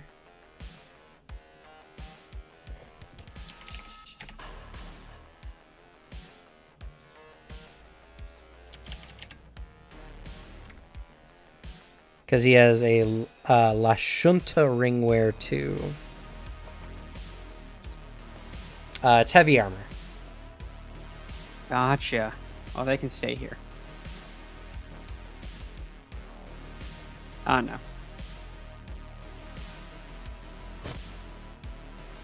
So you guys are all good? We can move to the next spot, or you need what you need? Well, Ready I think as ever, me. let me just look over the rifle and see what it does. Oh, that's a good idea. Yeah, and you can type it into the compendium there. Yep, I did. And we'll just switch. And then if any of you can wear armor, you can pick up his armor. Yeah, something tells me his armor wouldn't fit me. He is considered a medium creature. What class of armor is it? Heavy. Yuck.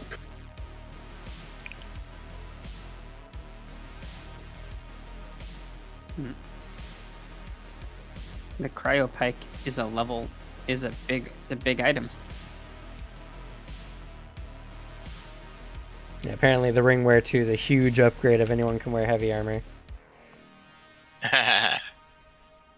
Doesn't sound like anyone can wear heavy armor. Oof. Nope. Alrighty. Alright. Looking off into the next car, you see... Let's see here. I have a description. According to the information you got, the car to the cargo hold is on the opposite side of the VIP passenger car, but it is locked. You're going to need to either hack it or get a security key code for it. Now, hacking it would be a somewhat difficult task as the room is pretty populated at the moment. Looking over, you see some of Ixo Syndicate's finest. Here are well-dressed passengers that fill the lounge area with a fragrant haze of cigar smoke and are conversing with each other from upholstered leather chairs, engaging in lively games of skimmer, which is essentially poker, around a card table. At the bar, you see an android bartender diligently mixing drinks as they are ordered, and you see 6 security guards, similar to the one you just fought against, dotted throughout the car itself.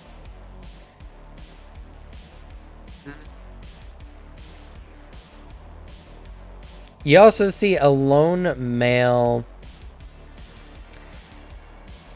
Daima Lashunta. Don't know what that is exactly. Who seems to be sipping from a tumbler of bright blue liquor.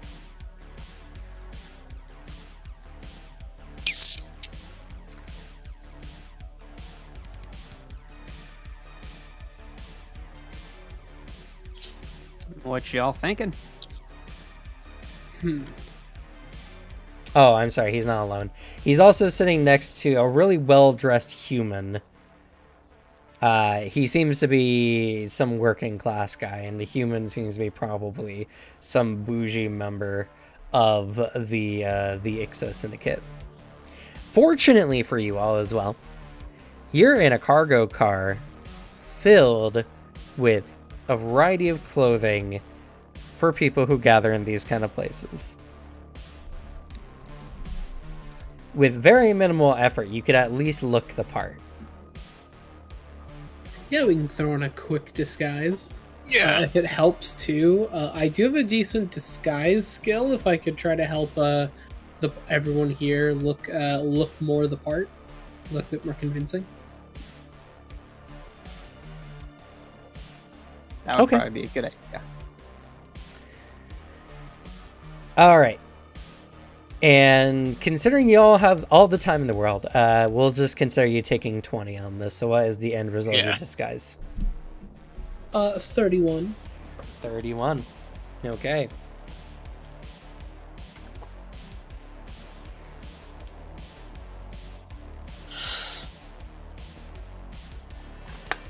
Sorry, drinking water. All right. I'm gonna ask them to make me a little bit. I'm gonna act like a little bit of hunchback so that Columbi can. You know, like Columbi's a cat. Everybody loves cats. If you don't like cats, you're obviously not a good person. You're in True though. a train full of a bunch of criminals, but okay. Anyway, it's fine. You can get all nice and dressed up, and 31's pretty. You all look the part. For those who have any kind of slightly bulkier armor, which I don't think is many of you actually. Nope. Nope. Nope. What you have already can be easily hidden underneath a nice overcoat. And as far as your weapons are concerned, you do find a variety of extra briefcases that you can empty out, put some of your weapons in. And for the longer weapons or items, you will have to dismantle them to make them fit. Meaning if something comes up, you won't probably be able to use anything larger than a small arm. Gotcha. Okay. Thank goodness I only use small arms. I'm gonna put all these grenades in different pockets. All right. Yeah, I'll carry my.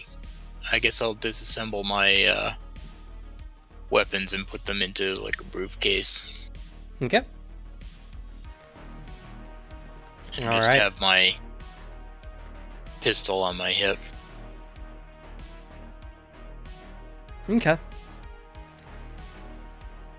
And honestly, that's not too strange for, members of essentially a mafia group to be packing some heat. Yeah.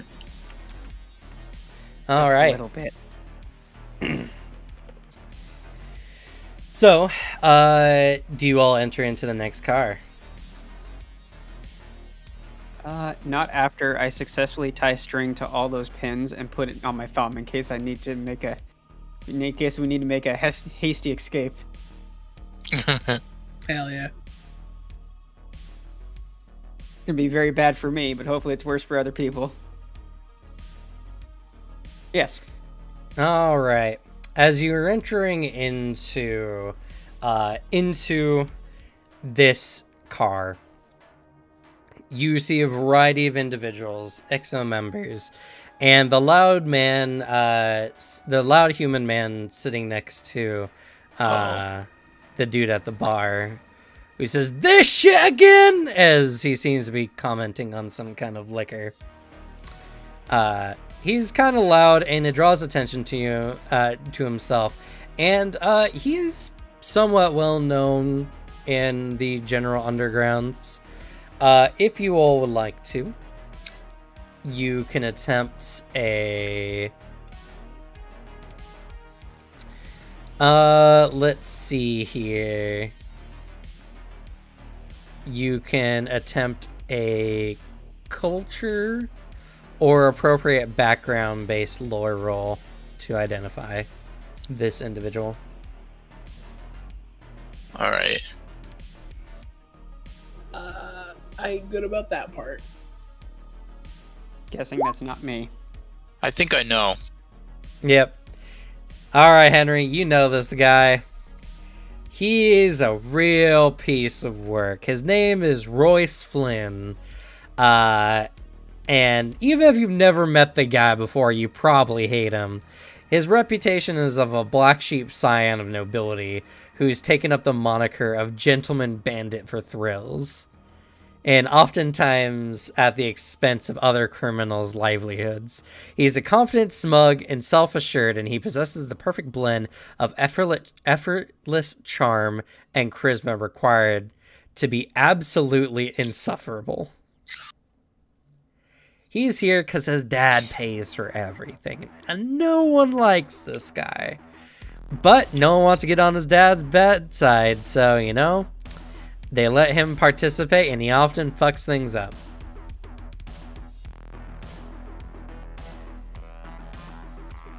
I'm hearing a patsy is what I'm hearing. Anyway, from this, you're all free to go about and do what you may on the in this cargo hold. You need to get into the next room, so you either need to create a significant distraction enough for someone to go and hack the next door, or you need someone to give you a key code. I do have a hacking kit and computers. I don't know what you got over there, Sweeps. I mean, if you want me to reprogram it, it wouldn't be too hard. It's just we need to get access to it. I mean, Columbi can be right up next to it, and most people will never notice she's there. She's a cat. Kind of what they do. And I can actually hack through Columbi. All right. I mean, it's just, at this point, it's just getting enough of a distraction to be able to move to there. Because there's kind of guards everywhere.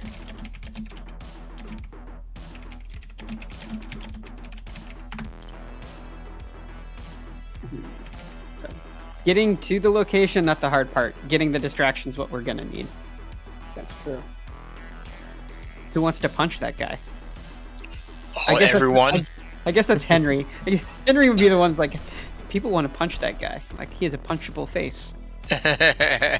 Oh, you know what? All right. Actually, I do have a handout for his face, actually. You know, like, I don't know who this guy is, Henry, neither but do I. man, I want to punch him. Yeah. Yes, a very punchable face.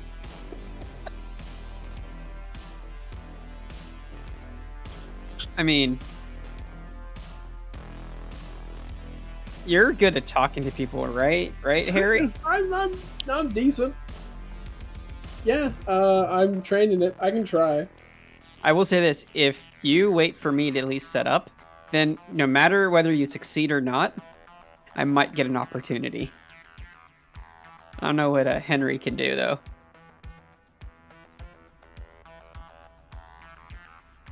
Well, if I knew, let's see.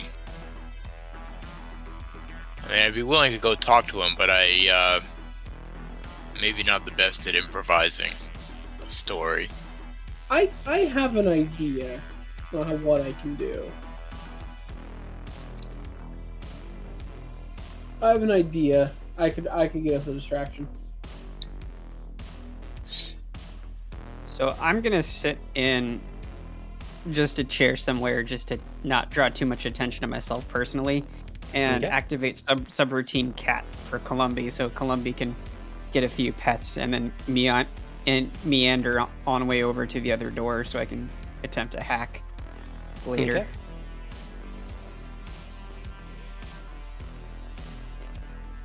You do so, and no one seems to pay any special mind. Everyone seems either preoccupied with their own, their own happenings or what have you. The security guards look, honestly, more bored than anything. Yeah.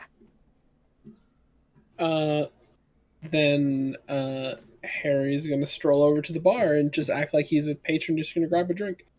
Okay. So you go on over, order up a drink. Yeah, standing kind of like near this guy, waiting for, because I assume he's still like yelling at the bartender. Oh no, I mean it was just a very short outburst. It was you see him, he's talking to the guy sitting next to him, and he's just like, my dad gets stuff much better than this over, even at the cheapest of places we go. I mean, come on, we're the best of the best here, and they're serving us this kind of swill. The guy next to him looks tired. He looks incredibly tired. And you see that in his hand, he's holding a data pad. And make for me real quick a perception check. 16. That will be enough. On the check, you can see barely enough to make out that there is a big security detail list at the top and a bunch of written document folders that mention certain locations on the train. You bet if anything had the information you were looking for, it'd be on that data pad there.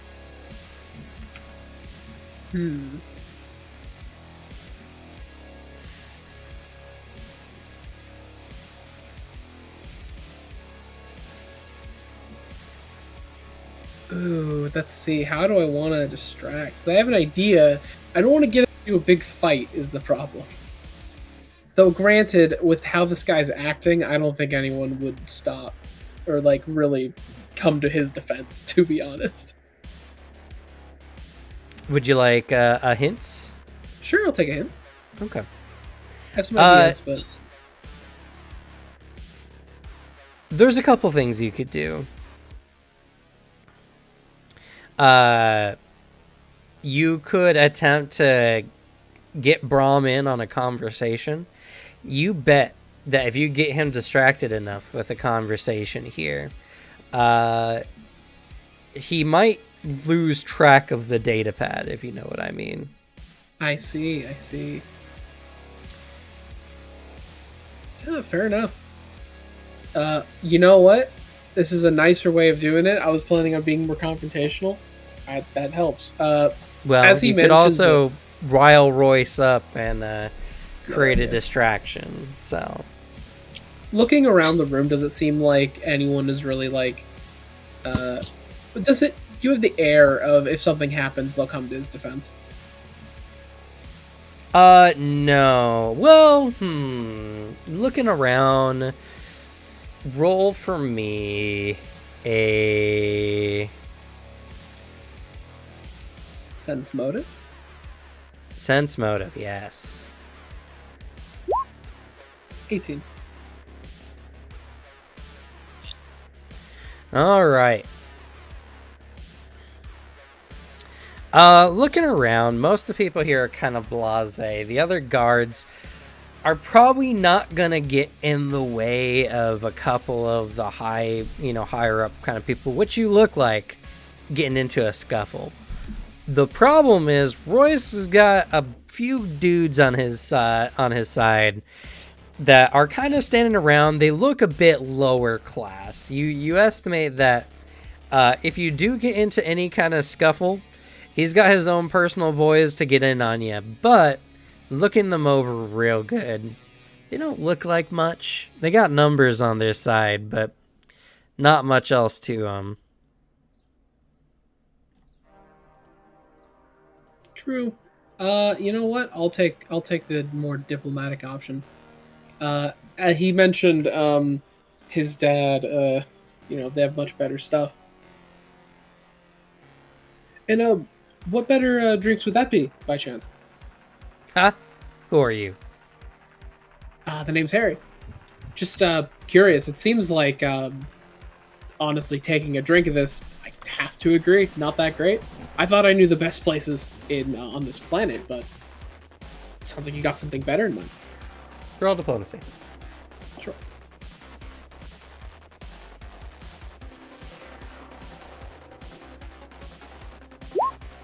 $17. hoping to like stroke his ego to like get him to like me. Nothing these people like more than to talk about themselves. You look him over, and you look at his face, and you can literally see the words bouncing off of it, as he's just like, and I'm sorry, what about your opinion do I fucking care about? He gives you a really dumb look. You can see where Henry was coming from earlier. Yeah. And Henry, you notice this from where you're standing currently. Yep. You see this kind of happening. So you can either step in and try to side rail Royce here, or you can make the move on the guy with the data pad. Okay, what's the guy with the data pad doing currently?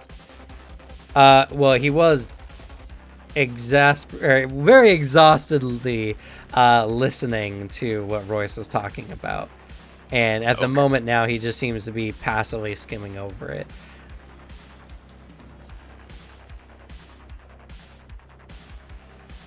Alright. Yeah, I'm gonna make my way over near the two of them. And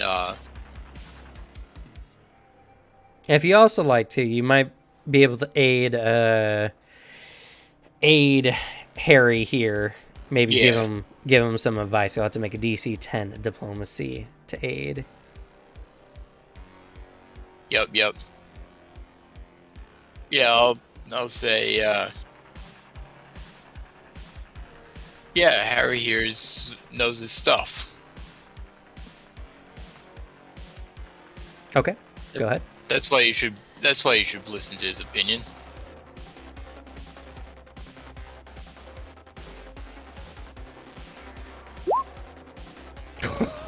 I rolled a 1 and still got the 10.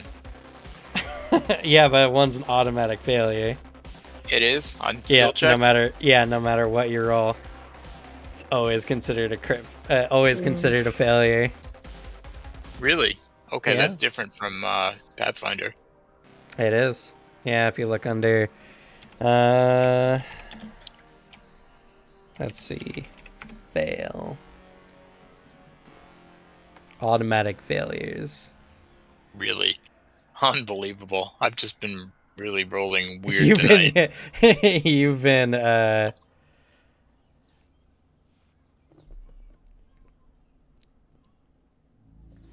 not having a good time today, unfortunately.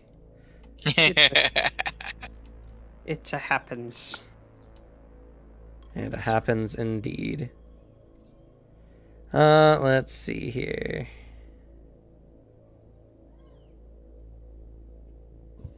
Yeah. So, you come up and you say this kind of blasé. And Royce is like, yeah, sure, whatever. Royce is, he's kind of becoming an obstacle. So, Harry, what are you doing? Shit. You know, there is an option you guys could do that'd be kind of fun. Is if you guys, one of you guys could start a scuffle and the other one could quick hand that data pad.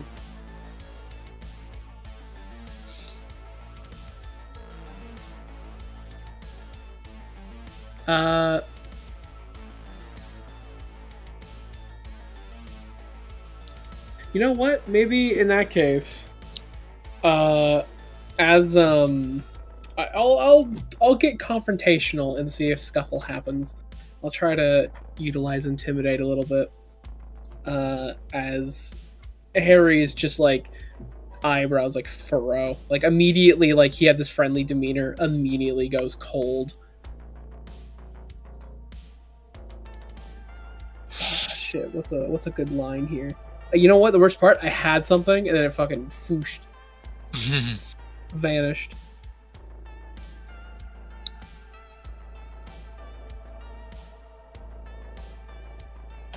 I don't appreciate that tone. Do you know who I am? Do you know who my father is? try to pull that on him. Yeah, Okay. And he's like, yeah, who's your fucking dad?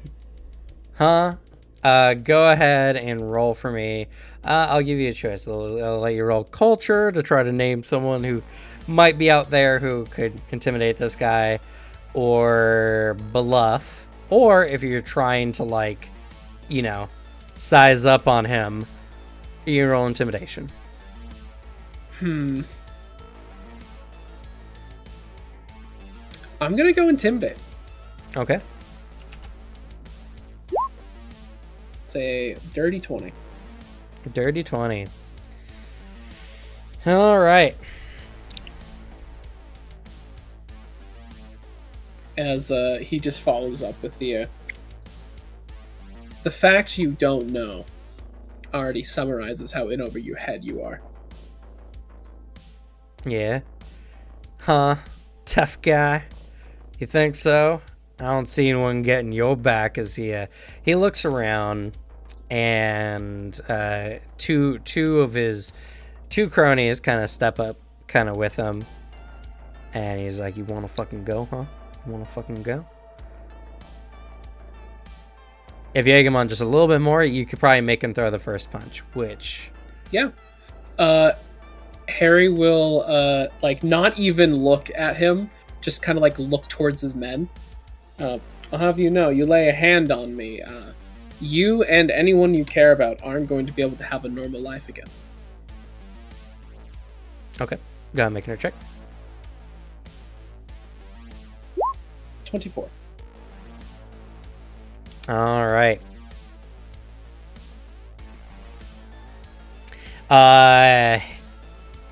He seems taken aback by this.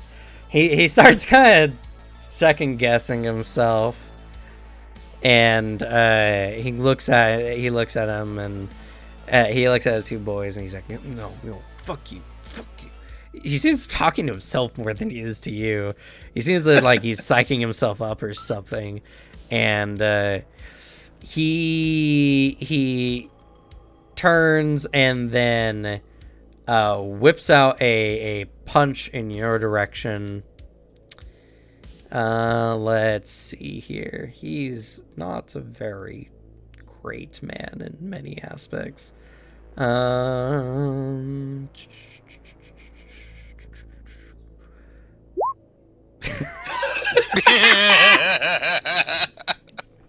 You see this punch coming a mile away. This guy, well, first of all, he's just fucking bad, but second of all, like, he's got such a wind up. It's not even a good sneak attack, really. This guy, come on.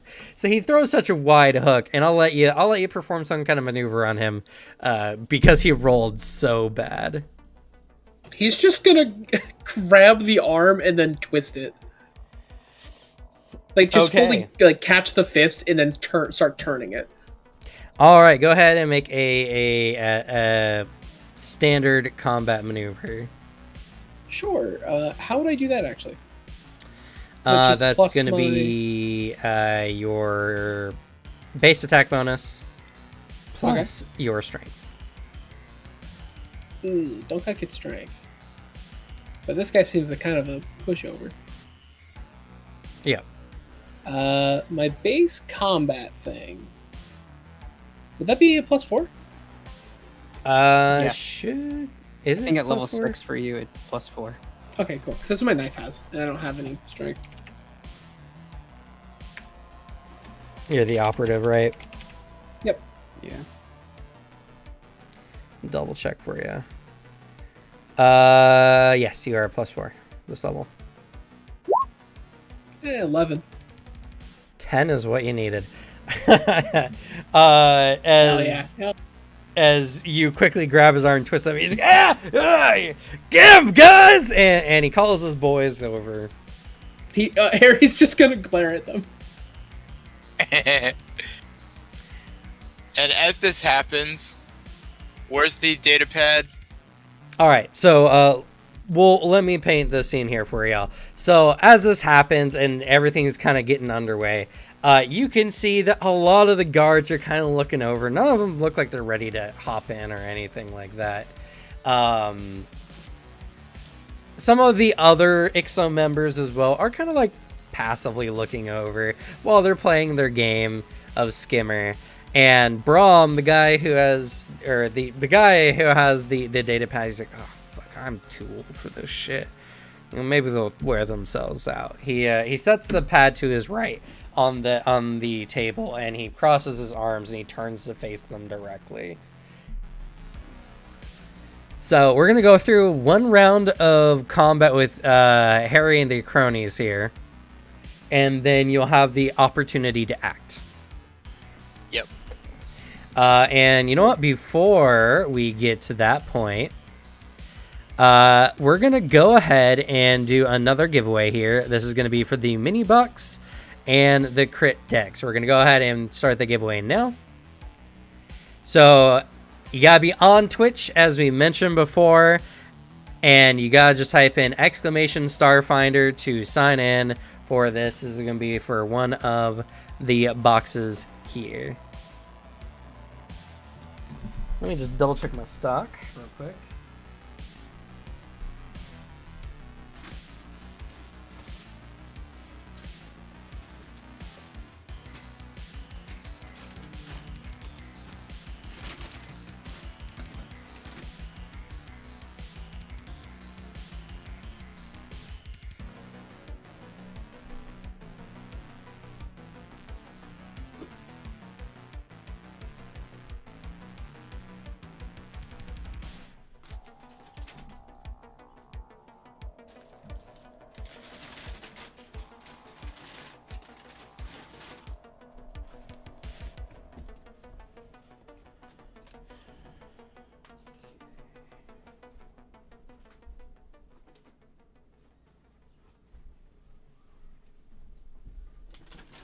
You're doing great, guys. Keep it up. Hell yeah. I you know what? It doesn't fit the picture, but like just hearing this guy, I do picture just Joe Pesci. I mean, I mean, Joe Pesci does have a punchable face. Like strictly through like the character he played in Goodfellas. Like, Yes. Good lord, fuck that guy. Yes.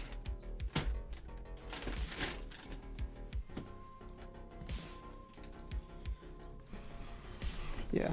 Huh, I could have swore I had more of the books and minis, but that's okay. We'll just have to give away some other items today. Ooh. Unplanned giveaway items. All right. Well, combat time. Let's go. Go ahead and roll your initiative.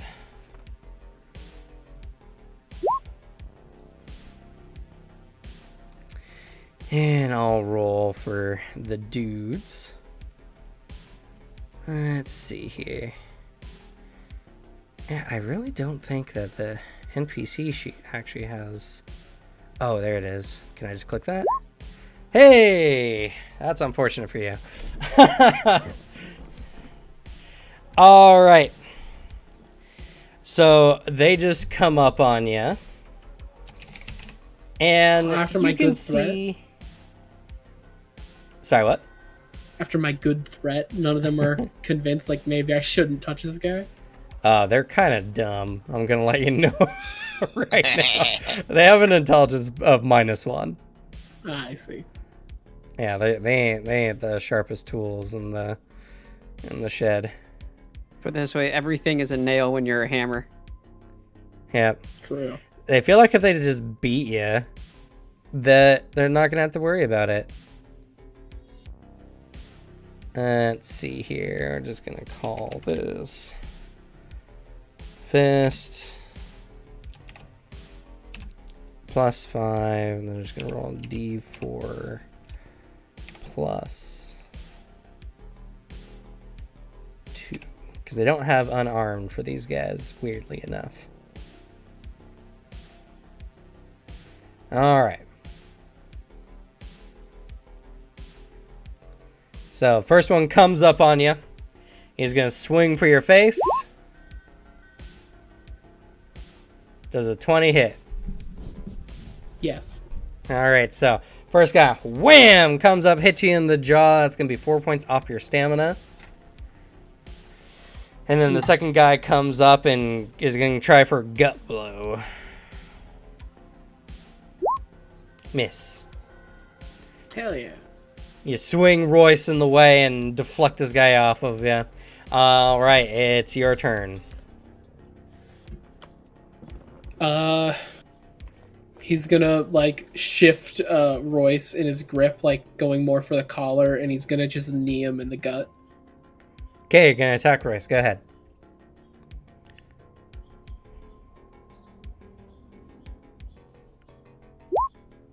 $11.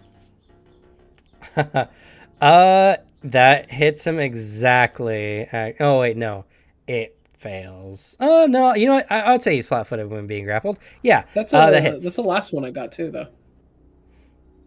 That was against CMB. That was against his Oh. CMD. Yeah, I see.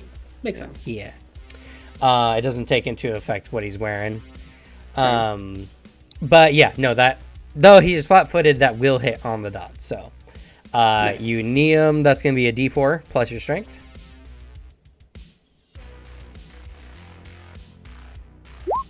1. All right, so you need, and you get a good blow in at the end of that round. Henry, what are you doing? All right, I'm gonna act like I'm trying to get out of the way of the fight. I'm gonna as I push past the table, I'm gonna surreptitiously grab the data pad.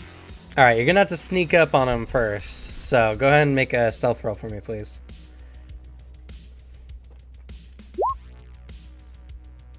Okay. Nice. You do sneak up on him. He hasn't noticed you. You have to wait another round to grab the pad. So while all of this distraction's happening, can I go for a hack so that we're multi-proning this, and so we have like multiple chances of success? Yes, you can go for a hack.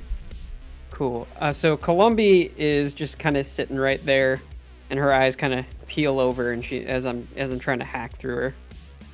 Okay. Okay. I believe I just click that. That Okay, indeed so that'd be a is going to be it. 19. Yeah. And let me double check.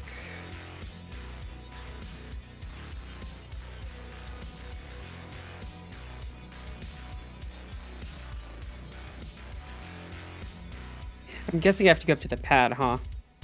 Yeah. Okay, so Columbi's like her little paws are touching buttons. Okay. Well, Columbia can climb, right? Because Columbia's small. Yes. Yeah. Yeah, Well, so she's Columbia a has stealth to- girl, so they have a climb. They have a climb speed. Yeah. So Columbia will have to climb up onto where the data pad is, and kind of jacks into it with a bunch of wires. Oh no! I thought I was doing this on the wall. Am I doing this on the wall? For the hack? So there's a I don't wanna door. step- Yeah, I don't want to step on Henry. What he is doing. No. So there's a door that's Mm-hmm. away from where Henry and everything is, and there's Okay, a good. data pad like device. There's like a keypad next to the door where you would expect one to be that you have to like hack into. You get what I mean? Gotcha. Yeah. I was seeing if I could technically remote hack if it was allowed or not for this. I thought you were hacking through your. Yeah, no, I'm gonna hack through. I'm gonna hack through Columbia anyways. So. Yeah, that's what I'm saying. So Columbia has to climb up onto the wall a little bit because they're a small creature. Oh yeah, that's fine. Yeah. I mean, it's a cat. If they're upset about it, the cat will go down. Yeah. Hopefully Well, they don't see her. yeah, kind of. It's a little weird. Cat's up next to a data pad. Wires are coming out of its mouth. Let's hope this distraction holds long enough. Yeah. Do you need her to roll a stealth check? No. No, the distraction should be adequate enough for this chick particularly. Okay. But as the hacking is taking place,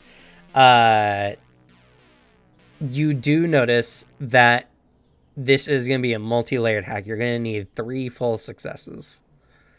And you just got 1. Okay. Well, we'll see how long this lasts. Yep. All right.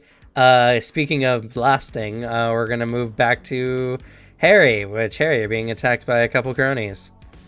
All right. All right. One of them is going to come up on you and is going to attempt to grapple you. Let's see here. Nope, it does not list it there. Unfortunate. They're going to come up and they're going to try to grapple you. Let's see. Grappling rules. Favorite rule in any game system. Grappling. It's pretty good. It's pretty good in 2E. In 2E, it's amazing. But it also only has like 1 stage, so it's pretty simple. What, you don't want the grapple flowchart? No, thank you. All right. Let's see here.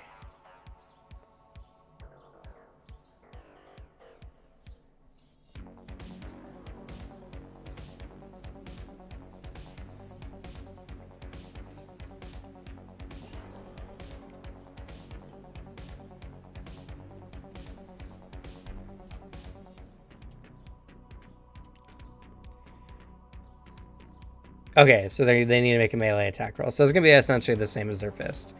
They're going to have to get, for grappling...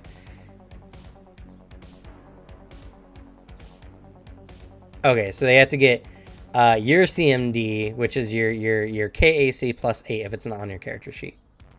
Let's see. My CMD is 22. Okay. So they're going to come in with the fists. This will be their grappling check. That's going to be a success. Oof. So one of the cronies grabs you, and the other one is going to attempt to pull Royce out of your grip here. So they're going to make another CMD. They're going to try to forcibly remove Royce from your grip.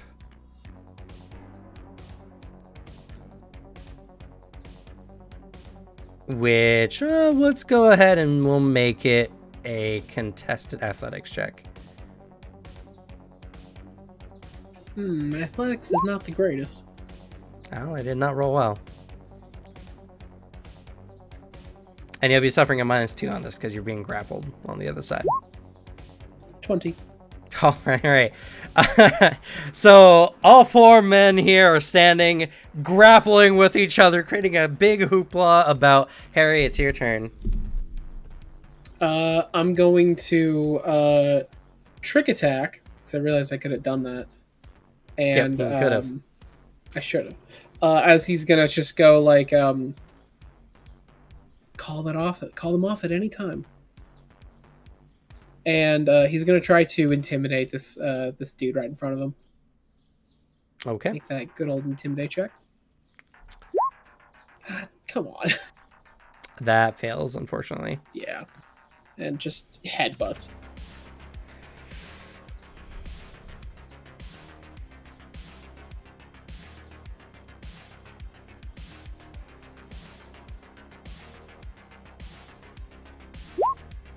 And it's a 23 to hit, as I just That's punched. going to hit.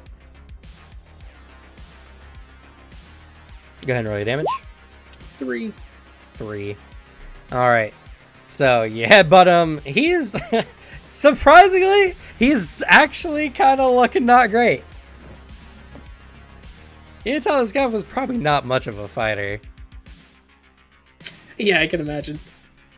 But yeah, so the scuffle goes on. So we're going to go ahead and move over to Henry. Actually, before we move on to Henry, the drawing has ended. So we're going to go ahead and draw for... wait. The timer's still going, though. Didn't I see you can no longer enter the raffle? Yeah. Weird. Well, the timer's still going, but it says you can't enter the raffle anymore, so I guess we're just going to draw. Alrighty, for another box. Let's go. Jim the Gray, congratulations. Now you've been trying for all this today, so good job there. So go ahead, you can either join our Discord, which is linked down below, or you can go ahead and message me on Twitch your mailing information, and we'll get that out to you. And it should arrive probably sooner, but you can expect within about 7-10 business days.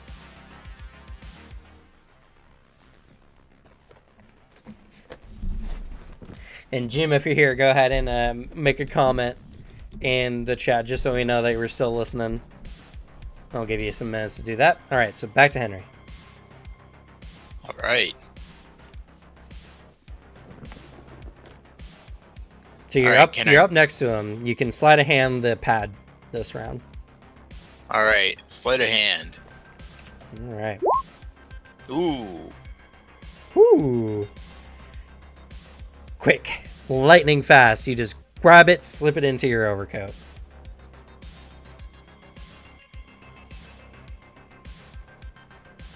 All right. You'll just what? Go ahead. I'll just make my way away so that I'm not noticed. So you inconspicuously move along. Do you make any motions towards anyone in particular?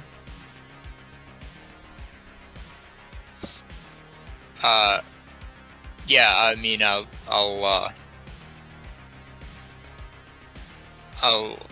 try to let Harry know that I got what I want. Although he's probably preoccupied right now. Yeah. You'll have to make some effort. You'll need to make a stealth check to try to do this covertly enough.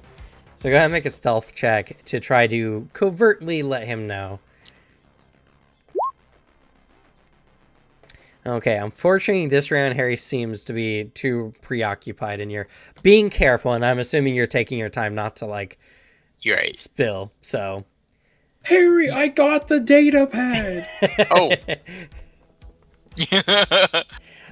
All right. So,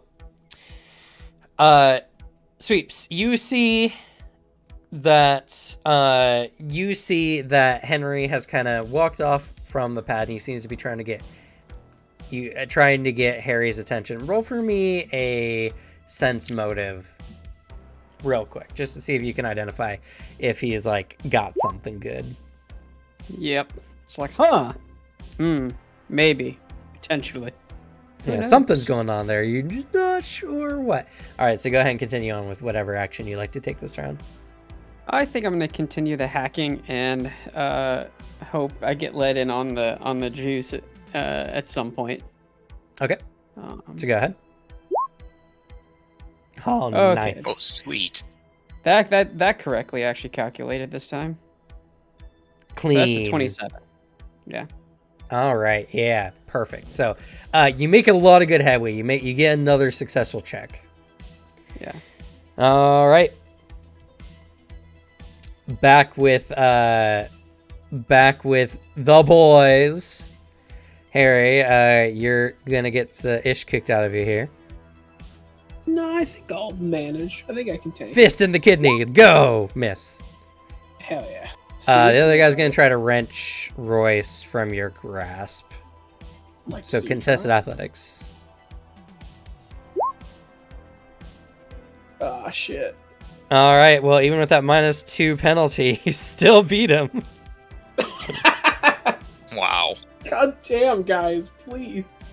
All right, Harry, it's your go. All right. He'll just do another trick attack action, just kind of lean forward and go Do you yield? And try to intimidate him real quick. Okay. It's a nat 20 intimidate. Good job. All right. Perfect. And there was something. 1 second. Oh no, this man's about to get knocked out into like the next year. He doesn't got a lot of health. I'm gonna do extra damage. And I just scared the shit out of him. He does have a very scary dad, and unlike him, you actually don't have a scary dad to back you up. No. True. But your No, friend I'm doesn't in get full off disguise planet. right now. So, Yeah. So I'm fine. I can threaten this guy and call his dad lame. Okay. So you whisper this in his ear. He locks up. He freezes up, leaving himself wide open for your strike.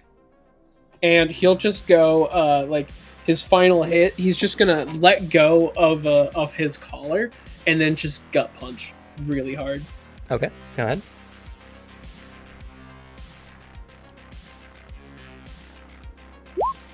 It's 22. Okay, that's going to successfully hit.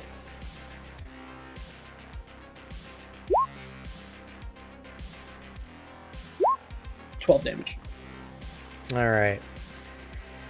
You nail him in the gut. And he collapses to the ground. And it's at this moment that the guy who is sitting down, he gets up and he's like, okay, whoa. Break it up. And he comes over and kind of slides you off to the side a little bit. As he sees that the poor boy goes down. He'll walk off.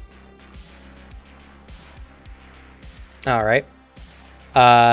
So you walk off. Everyone's still got some attention on you though, and you meet up with Henry. He'll like move away, but still like take Henry over towards farther down the bar and still like drink a bit.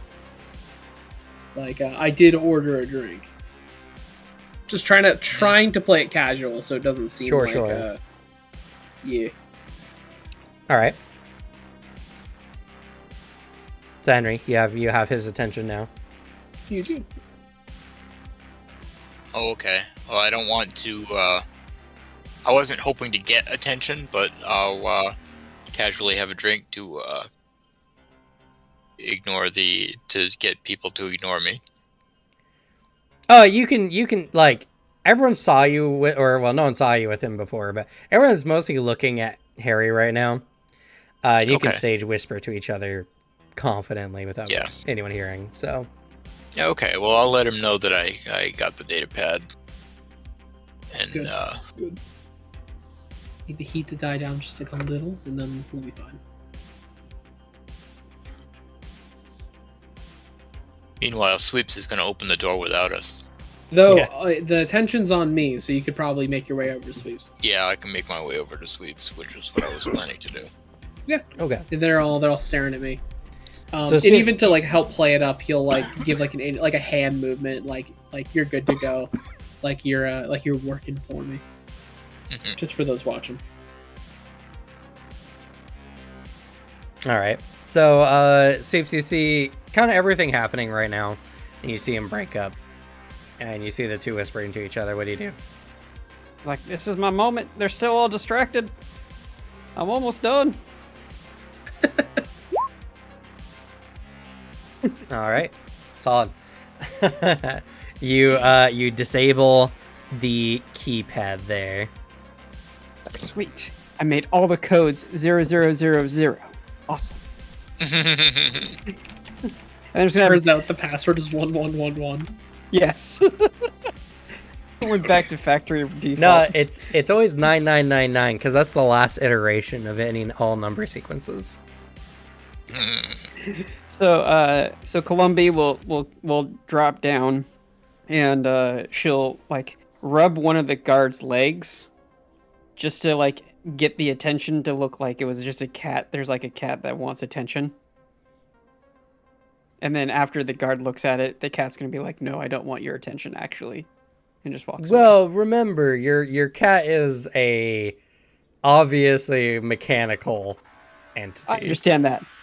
I understand that. So this is a very strange thing for A robot. an android cat to do.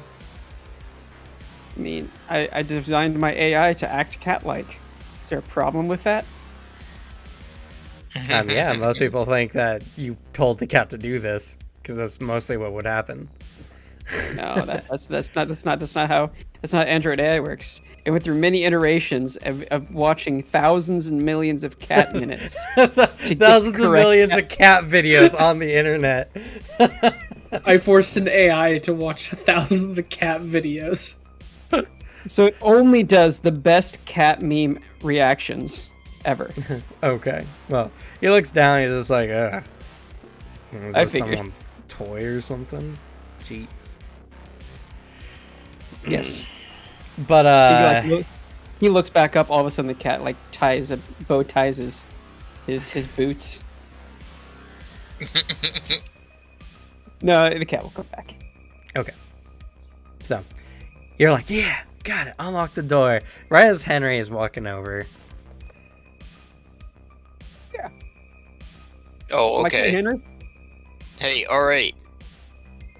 I think I got the codes to the door. Oh, that's awesome. So do I.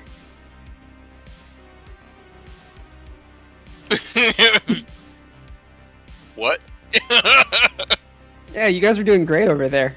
So I figured I might as well have Columbi touch all the buttons, and she did. Oh, good work, Ben. Yeah, isn't she great? Oh, by the way, did they have any like good alcohol up there? I wasn't really paying attention. Well, it was so-so. Do they have coffee?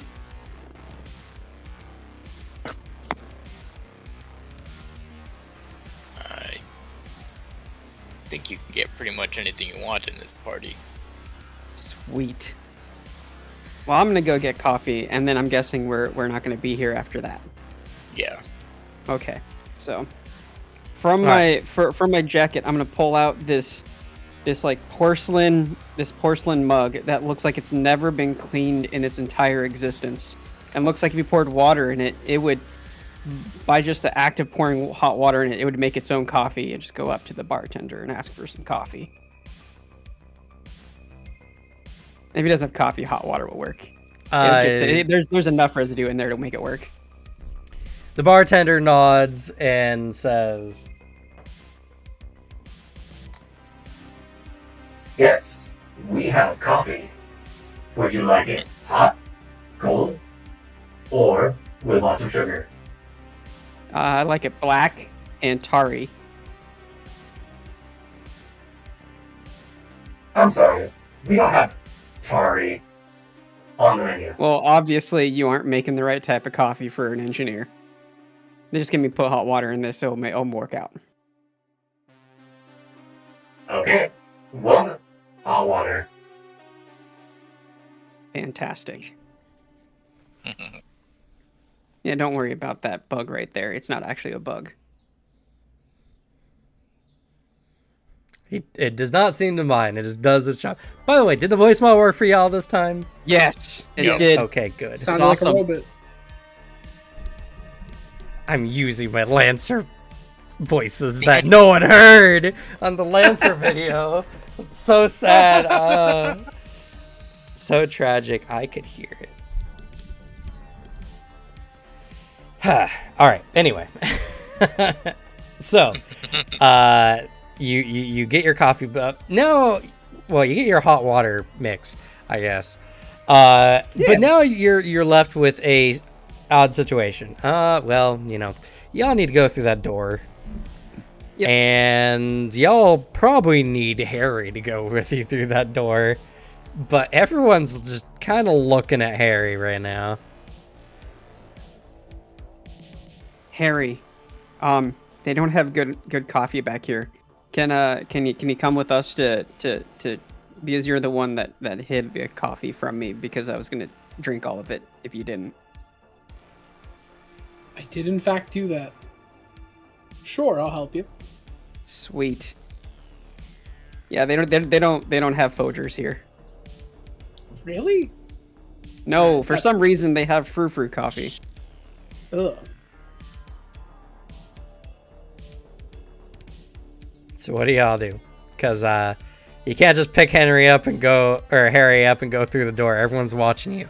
They'll watch you go through the cargo hold door. Yeah. You know what we could do? We do have you have a string of grenades.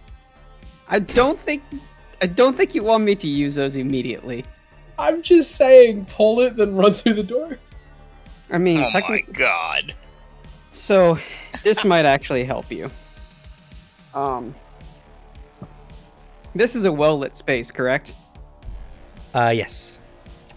Okay. Though it is slightly hazy due to all the cigar smoke. Yeah. I guess theoretically I could just turn off all the lights. That is a possibility. Oh yeah, lights turn off, lights turn back on. Whoa, we're gone. Whoa. Yeah. We just do a little Orient Express trickery. Exactly. Doesn't mean it'll actually work, but it gives you a chance. It's something. And then we can use the grenades. But hopefully not. So I think it wouldn't be a bad idea if Henry and I walk through and leave Harry, and then as Harry's coming is when I try to turn off the lights. Yeah, however you would like to try to do so. I think that's what we're gonna do. Okay. Just because that means there's only one person trying to move in blackness compared to the rest.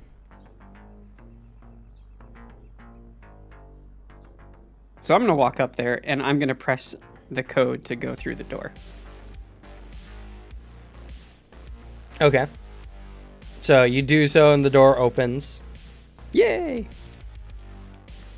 And I will step through. Okay. Now what? Oh, I mean, I'm on the other side. That I'm guessing there's someone behind me that wants to walk in. Yep. Yeah, we're going through. Okay. You remember, y'all need to create the distraction. Oh yeah, I was gonna do that as he walked through, and then turned it off. I'm not saying this is actually they're, really they're good gonna see distraction. him walking to the door. Yeah. I mean, You turn off. I should have the speed and stealth to their eyes just vanish. I don't know about that, but we can hope. We can try. It's worth the old college try. I mean, Well, if you turn the light off, someone will fumble around to eventually find a light switch. So you know. oh yeah. I'm expecting he has action. Is kind of how I'm seeing it. Yeah, but he's not gonna. If he's walking to the door, you've already given up the ploy here. So y'all need to do whatever the distraction is before Harry can even really move. Right. Oh wait, this is kind of funny.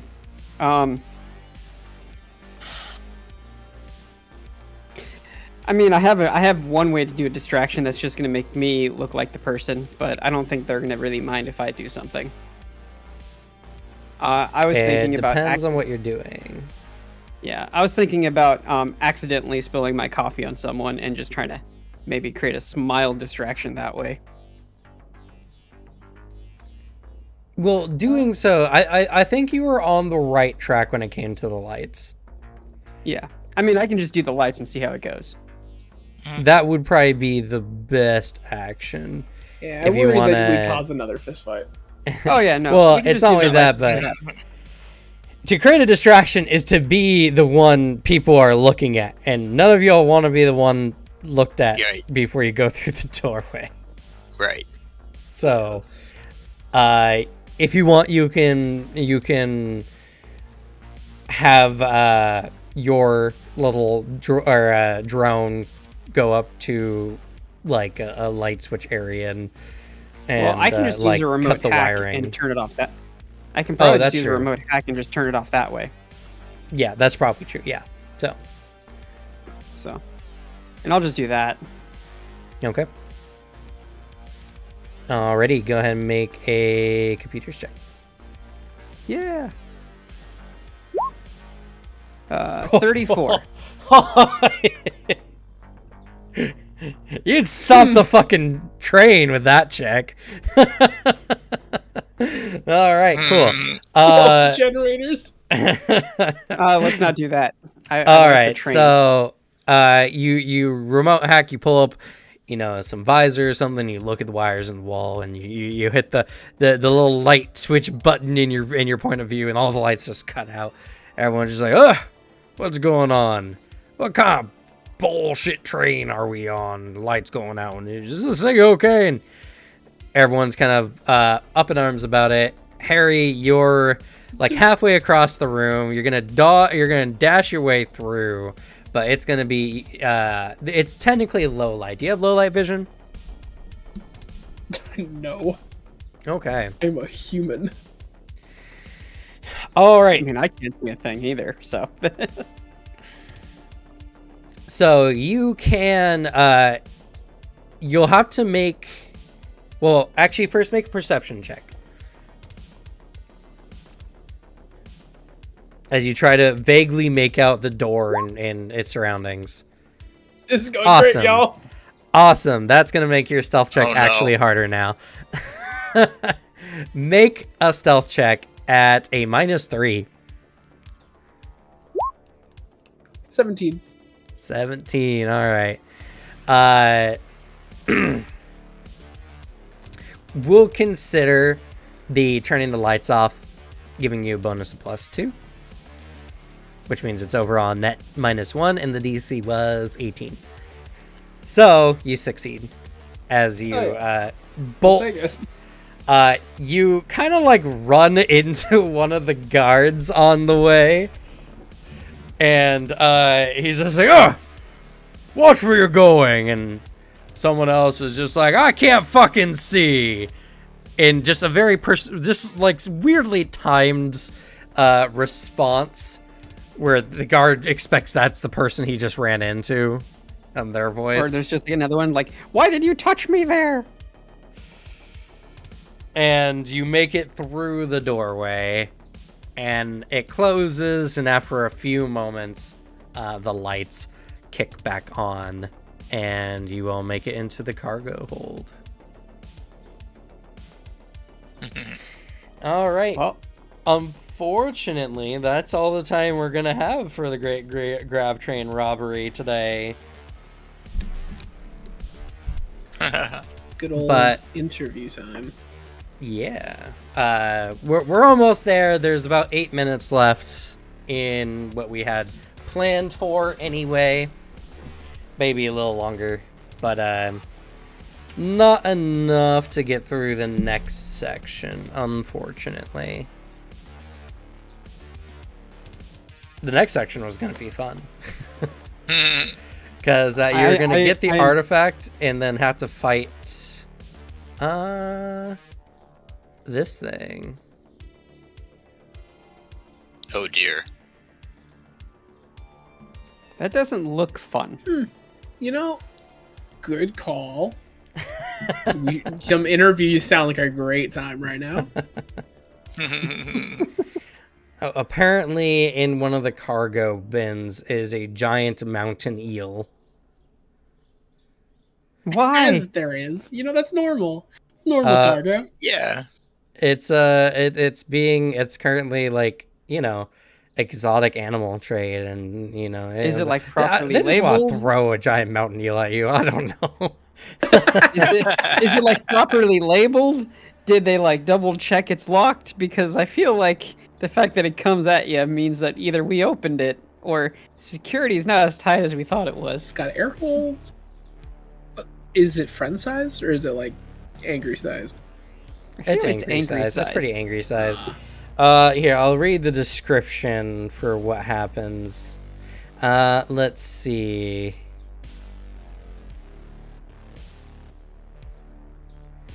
At first, nothing happened. Suddenly, dozens of sharp mechanical clicks snapped loudly as magnetic locks on every container in the car disengaged simultaneously. You're trying to get into the the artifact case, and you accidentally unlock all the cases. By the way, the metal crate that had it, it says there's a ringing clang as a lid of a huge crate on the other side of the crane suddenly clashes to the floor. Clearly printed in large letters on the metal are the words "Handle with care, live animal." So yeah, it was actually labeled appropriately. Gotcha.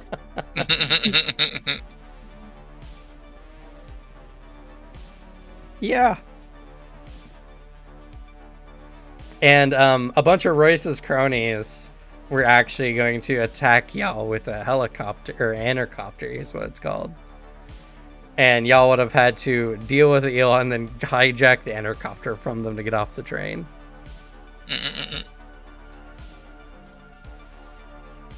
I think that's when pretty good grenades are useful. Yeah. Yeah. It's a pretty fun module, I gotta say. A lot of fun stuff, a lot of action scenes, all kinds of stuff like this.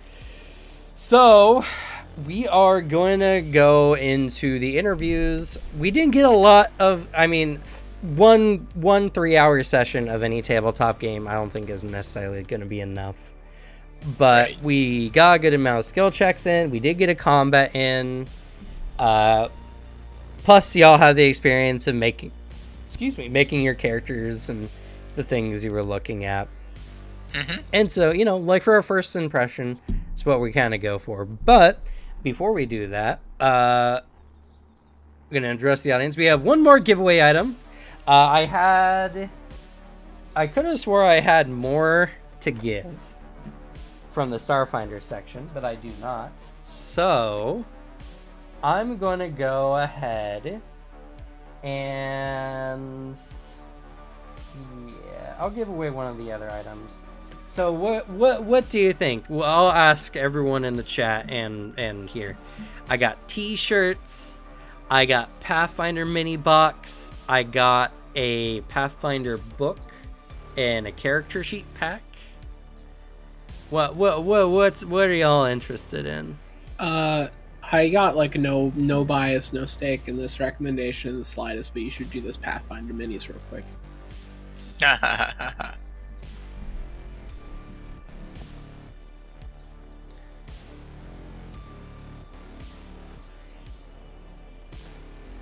So we'll see if anyone in the chat jumps in on this. And also, I guess might as well shell out while I can. If you've enjoyed the one shot, and if you like, the things we do here on the channel, going through new game systems every month, the various Pathfinder videos I put out, and the occasional giveaways, occasional guest appearances we have on the channel, please like, follow, and or subscribe on your platform of choice. It really helps me out.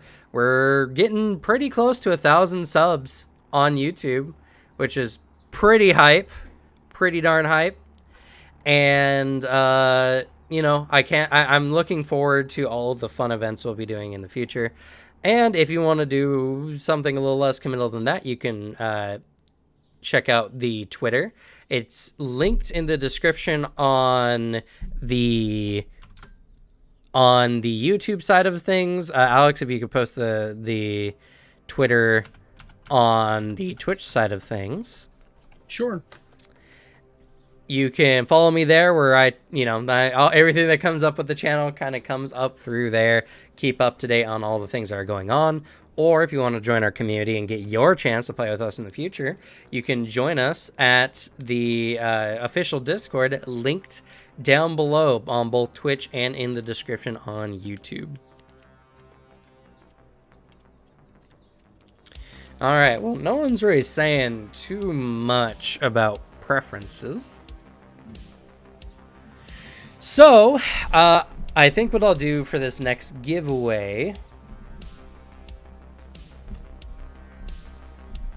is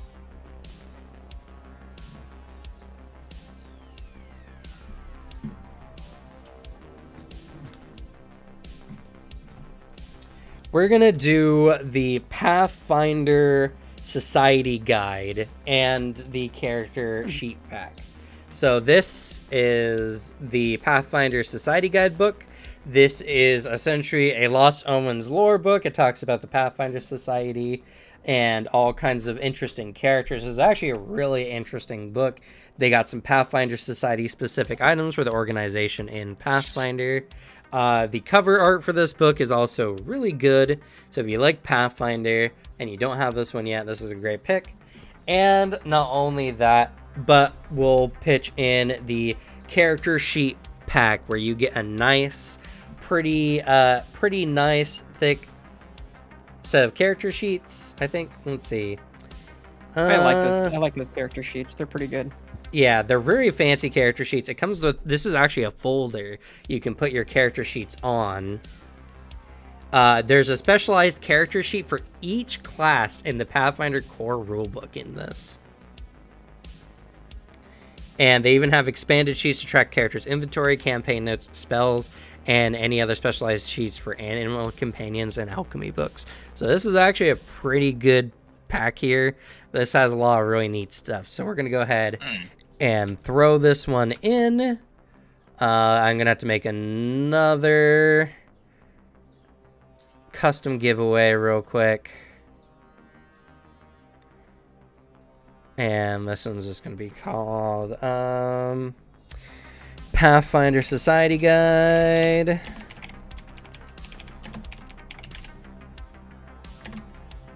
And not at, and excuse me, character sheet pack.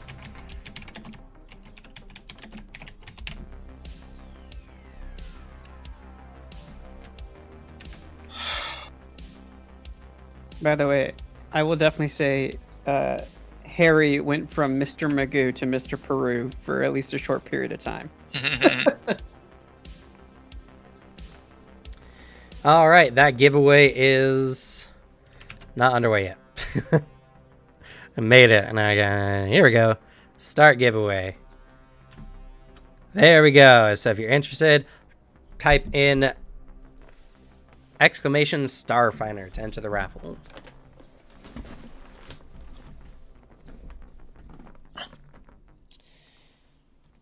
All right.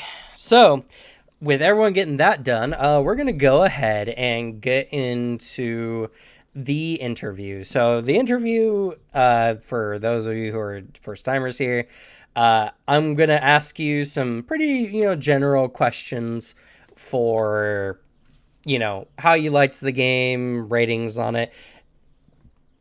Try to keep in mind we're talking about the game and the system in particular and not necessarily about your experience here, though I'm always happy to get feedback on the experience you had here. But most of it's going to be focused on the actual game system and your experience with it for your first time, including the session 0.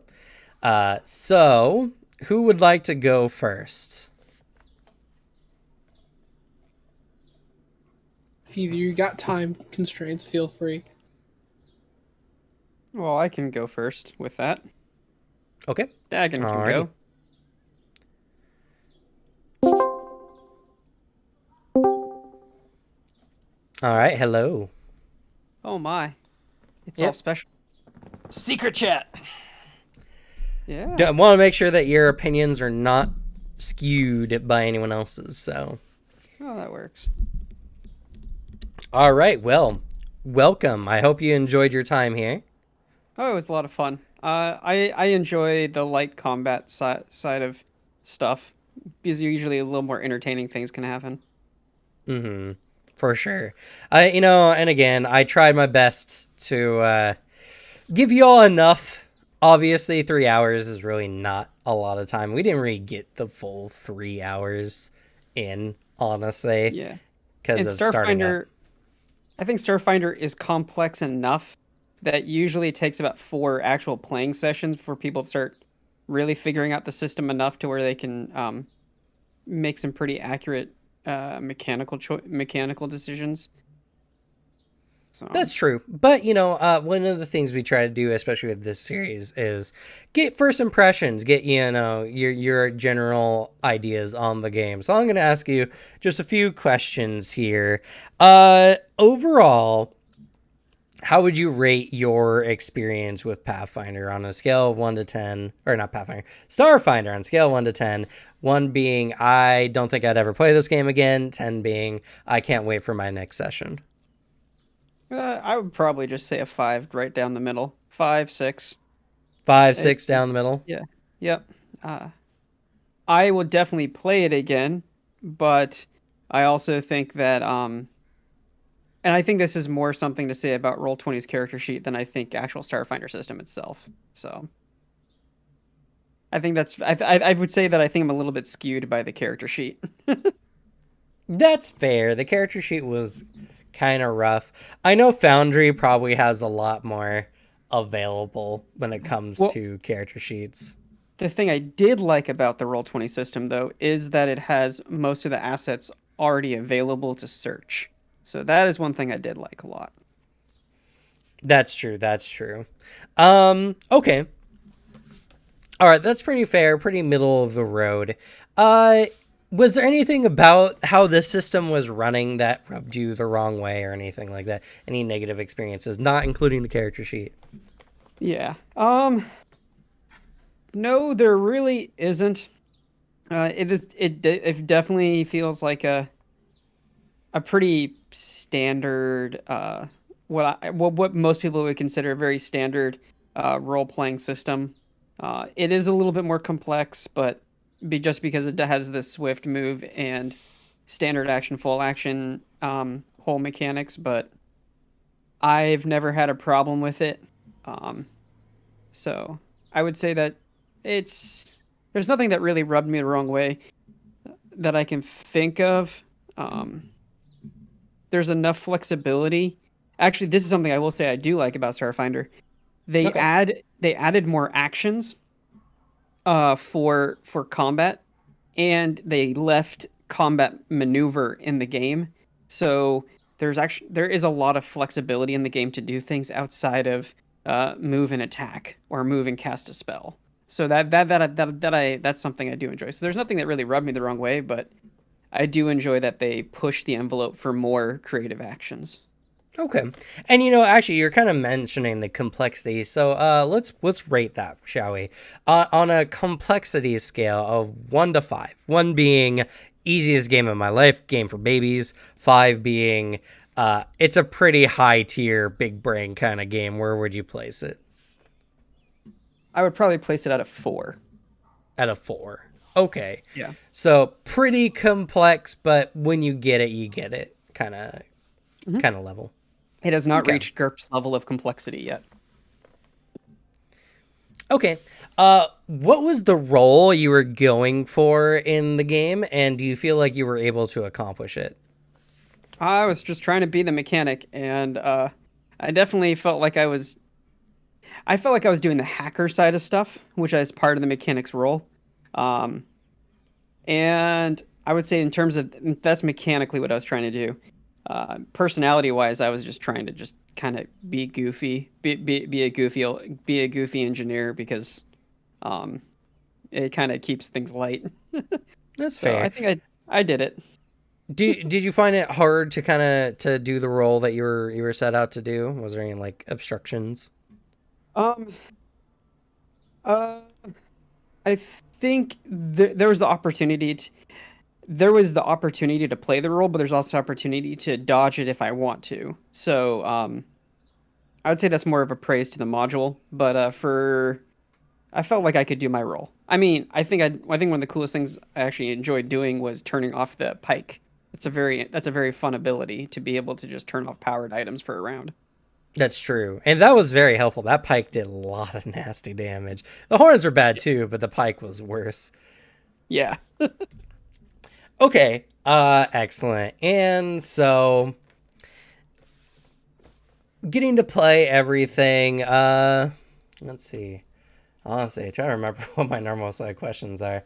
Been so much has happened in the last month.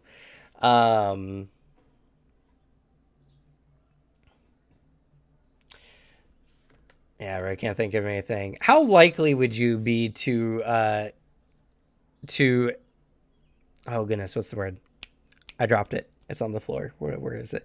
How likely would you be to recommend Starfinder to a friend? 1 being I would never tell anyone else to play this one. 10 being I'm going to tell everyone I know about this game. I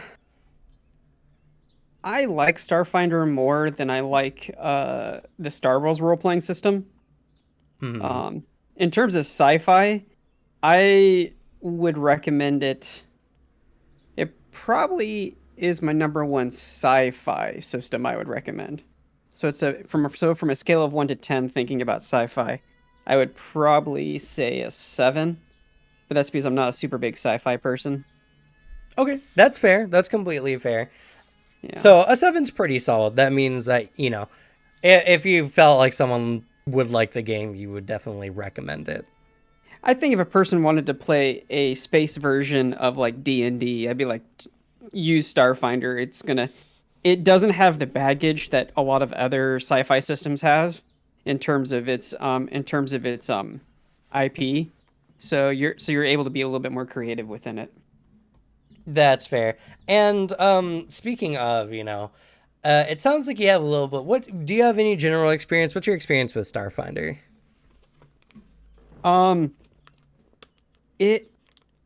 It allows for a lot of creativity if the GM wants to do it. There's a lot on the table, and it's definitely up to the group to decide how much they're going to push off the table. I think one of my big things that happened in our Starfinder game is, so one of the other things we found about Starfinder is you also have to decide what type of campaign you're going to play. Because Starfinder, because it's kind of more modeled after Star Trek, it's very, very prone to Monster of the Week. So the group has to be very active to avoid that potentiality. And then there's some mechanics that are not even really talked about, like shipboard weaponry used planet side, or what happens when your mechanic can make a power cell in between journeys and then use it as a bomb. There's things like that the game does not explain that you guys have to talk about. That's fair. The question was, what's your experience with it? Like how much have you played it overall? Like, I played Starfinder when it first came out, so it's been years, and I only played it for about 6 months. So I'm fairly new to it still. Okay. All right, cool. Just want to, get a good frame of reference for people who are watching this, because we do post our interviews on the channel so that, people who are interested can take a look at it. All right, excellent. Well, I guess if you have any final thoughts on Starfinder or anything you'd like for people to know, now would be the time. Otherwise, we can move on to the next person. I think Starfinder allows for. I want to reiterate the fact that Starfinder does not have the baggage that Star Wars and Star Trek and some of the other sci-fi systems have that will allow you to do some things where there's not like a built-in. The built-in world's a lot more open to be played with. So I think if you want to play a sci-fi system where you're creating your own epic narrative, I would probably pick this one over other ones. Okay. That's good praise, honestly. All right, excellent. I'm going to go ahead and send you over to the next room, or back to the other room, and let Epsilon know that they have, 15 seconds to live. Gotcha.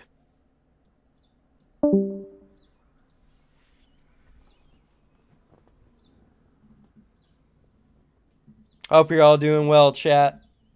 We're having a good time today. I know the raffle has ended. I will pick up the winner on the raffle after we're done with the interviews, so it won't be too much longer. Interrogation time. You've been kidnapped. Hello. Hello. Alrighty. Hope you had a great time today. Oh yeah, it was good. Except for the bits where I rolled a bunch of ones. Yeah, that's unfortunately when you play dice games, Yep. sometimes that just happens. No, that's no big deal. That's fair. So I guess I should preface with this. What's your experience with Starfinder and tabletop in general? Well, Starfinder I haven't played, but I've played a lot of Pathfinder First Edition, and recently I'm in a Pathfinder Second Edition game. So it's interesting to see Starfinder at this stage, to sort of get introduced to Starfinder at this stage, because I can sort of see it as kind of a hybrid of the two, because it was sort of a development out of Pathfinder First Edition, and they hadn't fully developed Second Edition yet, but it's got, you can see they were thinking along certain lines in Starfinder. Yeah, it's kind of an interesting like half step between Pathfinder 1E and 2E for sure. Yeah, I definitely yeah, think that they synthesize it really well, and by 2E they got what they wanted out of it. But yeah, okay, yeah. that's fair. Okay, so I'm gonna go ahead and ask you just a few general questions about Starfinder, and obviously, obviously, we didn't get a chance to do everything. There's a lot about the game system we just didn't get to touch on, and Right. understandably, the character sheets on Roll20 are kind of garbage. But speaking on the system and your experience as your first impression, where would you rate how much you enjoyed Starfinder on a scale 1 to 10? 1 being, I'm never going to play this game again. 10 being, I absolutely can't wait for the next session. Well, it's funny you should ask, because I'm actually starting a Starfinder campaign, and our session 0 is next week. So, and I'm not, as a result of this, I'm not planning to abandon that. No, this looks good. I think I don't have a fully formed opinion of it from this little taste. But it definitely gave me an idea, especially since I decided to play the Solarian, so I did a lot of reading on that, and it gave me an idea of what they were going for. I think the Solarian is their uh, kind of answer to the Jedi in a sense. So it has these weird dark side, light side powers, and A little bit, yeah.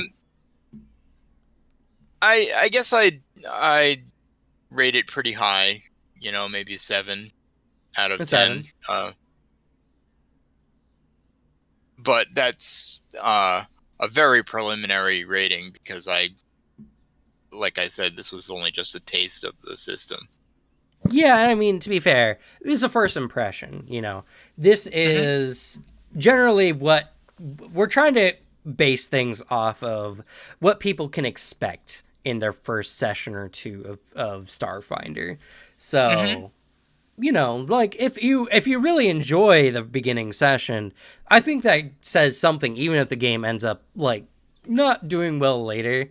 I think it's important that a first impression can kind of be given, because there's definitely, of course, more channels out there that have gone into depth on all the games we've ever played that people should check out. But from a first person impression, I do feel like, with a range of experiences, it's an important viewpoint. So you're going to stick with a solid 7 out of 10 for first impressions? Yeah. Okay, cool.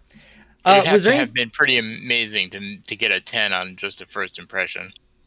Yeah, sometimes though, we had Vampire the Masquerade actually went really well our first session. So Oh, really? yeah, a lot of them rated it like a 9 or 10. So that was Nice. Yeah, so some games really can carry out in the first session really well. But speaking on the game and your overall enjoyment, was there anything about the game system that maybe rubbed you the wrong way, or something you didn't like in particular? Well, I was a little shocked when a Nat 1 was a failure on a skill check, but that's just me not reading the rules thoroughly enough, I think, to have understood that. It surprises me because that's not the case in Pathfinder First Edition, and it's technically not the case in Second Edition, although you'd have to have really high numbers in order to succeed on a natural one. Yeah, not one in Pathfinder 2E. You need to be at least like a level 15 character to succeed on a check. So, I mean, it's possible. But yeah, I think it's just kind of the halfway point between the two. Right. Which was interesting for sure. Yeah, overall, I don't think it was overall super impactful. But and maybe I just got the rules wrong as well. In any case, unfortunately, that's kind of a thing, right? It's also my first time running this game in Starfinder, so right. That's just part of the first impression experience. But no, there weren't any major surprises really. Given that I've had a lot of Pathfinder experience, there weren't any surprises. That's fair, and nothing that was unfavorable to you or anything like that. No. Okay, cool. What was the role that you were trying to accomplish in the group, and do you feel like you're able to accomplish that? Well, I mean, I sort of built the character with some face skills, and I didn't accomplish that at all. And as far as besides that, I had mostly combat skills, and I did a little bit in combat, but my low rolls prevented me from doing much with that. Yeah, what would be the role that you were going for? Were you in like brawler, fighter, tank, any kind of loose general position? Well, that part of it is because I picked the class without understanding the class. I maybe didn't build Solarian the way it's supposed to be built, but I thought I was gonna hang back and shoot most of the time. Okay. So you made like a phase character with shooting capabilities, long distance combat. Okay. And to be fair, this module honestly does not have a lot of long range opportunities. A lot of the fights are pretty close quarters. And one thing that was a little bit disappointing was that we started with first level money. Because I had a needler pistol, and the thing that a needler pistol can do is inject stuff into people, but I didn't have enough money to buy any injectables. Right. Yeah, no, it's honestly very strange. Looking at the module, it seems like they really didn't want you to participate heavily in combat. So they gave you a couple of, like, a single opponent, and then they gave you a bunch of really weak opponents. They were like CR2 or something, Royce's cronies. And then the mountain eel is like a big, kind of dangerous opponent that everyone is supposed to kind of take down together. Right. But, yeah, it's kind of one of those very strange things about it. But I looked through all the like the pre-mades for the module, and none of them had any special weapons or anything like that. Most of them just had their own abilities, honestly. So it made the players motivated to just not run in and try to shoot up the joint going in. But yeah, I definitely think that was something that it's a trade-off. We got more kind of variable situations because combat wasn't a super like definitive answer. But Yeah, I get that. And honestly, the weapons in Starfinder are pretty dang cool. So Yeah. I'm very sad we didn't get a chance to more look into those, but I also feel like for a first impression, most players don't even know like what the weapons they're picking even do anyway. So Yeah. it's kind of a rough one, but okay, understandable. Yeah, just the in the end, you didn't get a chance to do what you wanted to do, but it wasn't too bad. The only thing that I really wanted to do was use my ranged disarm. I probably should have used that instead of shooting the Minotaur. It's all good. Honestly, it worked out in the end. But yeah, understandable. All right, cool. Well, what or I should say, how likely would you be to refer someone to Starfinder, on a scale of 1 to 10, 1 being I wouldn't tell anyone to play Starfinder, and 10 being I'll tell everyone I meet to play Starfinder. I think it's a great game. Well, I'm kind of don't have a strong opinion on it. I'd be kind of middle of the road on that at this point. Mm-hmm. I'd give it a 5, right smack in the middle. Okay. Maybe after I play some more, because I am going to play For some sure. more. Yeah, that's true. I might, and it really would depend on what people wanted to play. If people wanted to play a space game, then I might give them a recommendation. If if people were just like, what game do we want to play? It might not be the first thing that I'd recommend, because there are other games that I've been really getting a kick out of lately. True, fair. Okay, yeah, that's fair. Hey, a middle of the road kind of game. If you feel like they're really into it, into that kind of theme, you might recommend Starfinder. But, Yeah. one of those kind of games, and I think that's completely fair, especially for a first impression. Well, I guess any kind of last words you want to give to the audience. And oh yes, I forgot, if anyone in the audience is listening right now, Epsilon here is joining a game of Starfinder. Maybe I can get some information out of you in like a couple months if the game goes successfully. And join the Discord, check it out. We'll be talking about Starfinder a little bit, and maybe we'll get some peeks in on someone who gets to play a bit more. So Yeah. but yeah, any last words on Starfinder you want to share with the audience?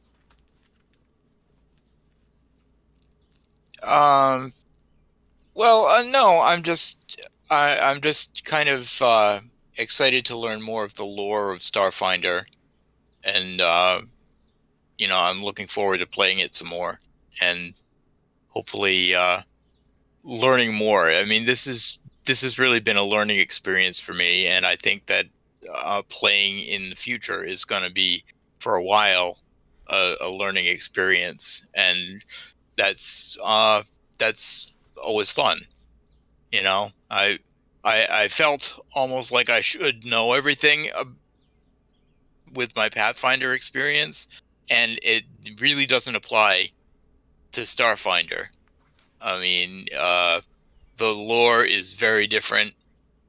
All your Golarion lore is thrown out the window in the beginning of the premise of the game, and so you're really left to learn a new game. Yeah, so I guess we could take from that. If you're interested in Pathfinder, try Starfinder out. It takes the same kind of chemicals you're used to and mixes them up in a different way, and it's just a whole new experience. Yeah, it's like, let's take the mechanics of Pathfinder and play a completely different role-playing game. The lore is related to Pathfinder, but only just. Okay, excellent. Well, thank you so much. Yeah. Let Alex know that he only has a few moments left to live. Okay, will do. All right, thank you.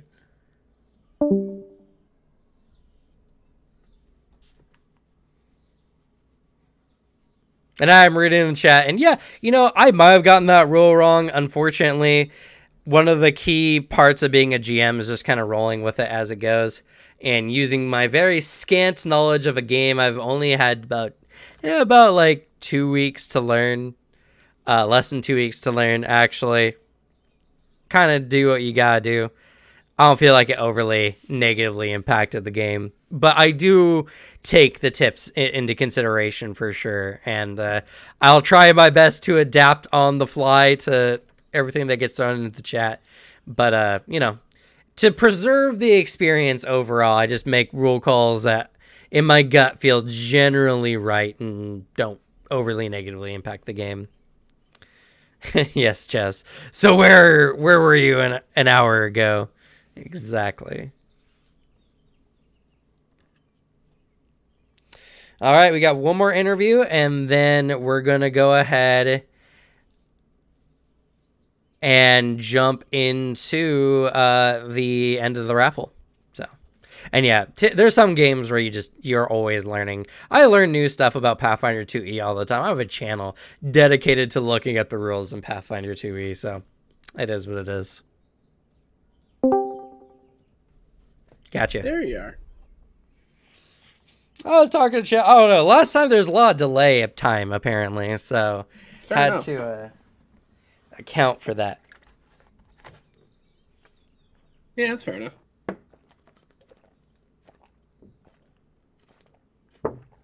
Sorry, chugging water.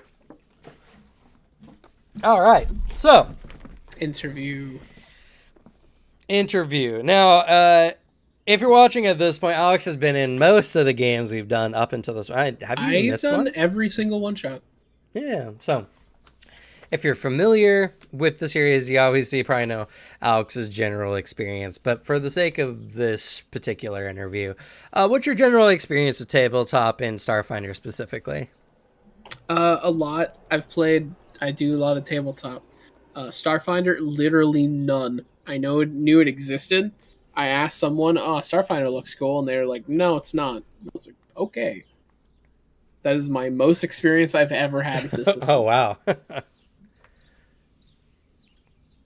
I've only heard of it in passing.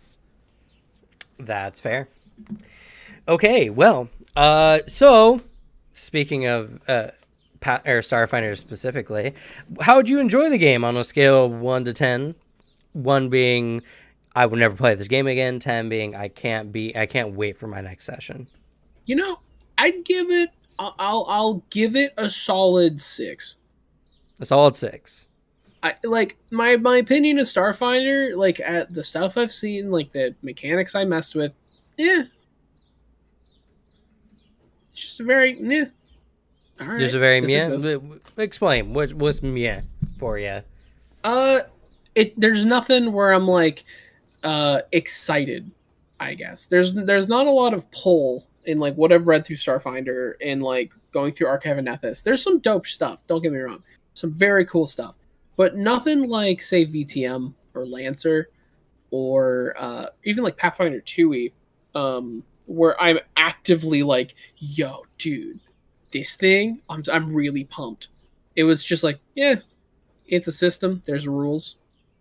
Though, like, and like, I know there's cool shit hidden. But at least the stuff I've interacted with, it was nothing that blew me away. Okay, that's fair. So I guess let's use Pathfinder 2e as a good example. You said that with Pathfinder 2e, there's stuff that's really exciting. What in Pathfinder 2e do you find more exciting than Starfinder? I think there's a lot more customization, or at least like when I'm building a character, like comparatively between these two systems. One, I feel like, well, granted, I know the system. I know what I'm making. I know like how the things will interact with each other. It feels like I am making more of a stronger character. For this, it was just like, yeah, that seems good. Yeah, this number, I need this number. Okay, so it's you like felt the actual character aspect of it. I feel like just there's more bite. There's more interesting things for me in the Pathfinder 2e system. Okay. And honestly, you haven't even played that much Pathfinder 2e, right? You only No. played you played 3 characters technically. 3 characters. I played a few for like a good chunk of time, but like because we did our Pathfinder thing like when we were still like figuring out the system, we did that for a while. Yeah, Rise of the Rune Lords we did for yeah. a good amount of time, the first 3 chapters. Yeah, it's a good amount of time. So like I at least have also built characters, and like even like the experience of building the character I'm going to be running on Riptide, and then building this character were like night and day. Like I've had a lot of fun going through everything with Pathfinder 2e. There just hasn't been as much pull from Starfinder, which I'm actually surprised to find, because like normally the idea of it's Pathfinder with sci-fi sounds super dope. I love sci-fi more than fantasy. But I don't know. I think Pathfinder 2e is just like, it's got some stronger meat to it. Okay, so yeah, it's more of a thing of you feel like the choices you make in Starfinder are just not as impactful as you've had in other games. Yeah, and not to do a repeat of that one famous YouTube video about Pathfinder 2e, about the illusion of choice. Like, right. It's the kind of thing of like the things I've heard about Starfinder and the opinions of people who really like it. Probably everything, they're probably all right. I've heard a lot of really cool descriptions of it. It's just of the content I've interacted with that I just was not blown away. And normally I base a lot of my tabletop opinions on if I'm actively hyped about the stuff I am creating or going to do. And Starfinder was just like kind of just going through it rather than like any actual hype behind it. Yeah. And I'd also like to say for the audience as well, since Alex has done every video so far that we've done on this one, on this kind of stuff, it's not like we're saying there's not some fun potential with Starfinder or anything like that. But Alex, who has recently been making a new character every month in a different game system that we're all learning that month, this game system just felt like some of the choices just didn't have as much spice to them, as some of the other games. Is that a correct assumption? Yeah, I'd say so. And I do actually feel like from just skimming through Archive and Nethys, I think Dead Phoenix, yeah, you nailed it on the head. Like, it is 100%. Like, you have a lot of really cool race customization, it looks like. The classes seem like they have some dope concepts. Then you actually dig into it, and it doesn't feel like you're getting a lot of crazy cool stuff. And the feats, there were not as many interesting feats as I expected. Yeah. I think that's exactly it. Feats definitely, if you're going backwards from Pathfinder 2e through the prior systems, definitely have a different feel to them, because in prior systems, you're fighting for every bonus you get. Well, in Pathfinder 2e, you're expected to get a bonus just innately from your class, and so you don't have to worry about that. So it's definitely a different perspective then, I guess. Yeah. Because as someone who's never played or cared for 1e, I could imagine jumping from 1e to Starfinder is a much different jump than 2e to Starfinder.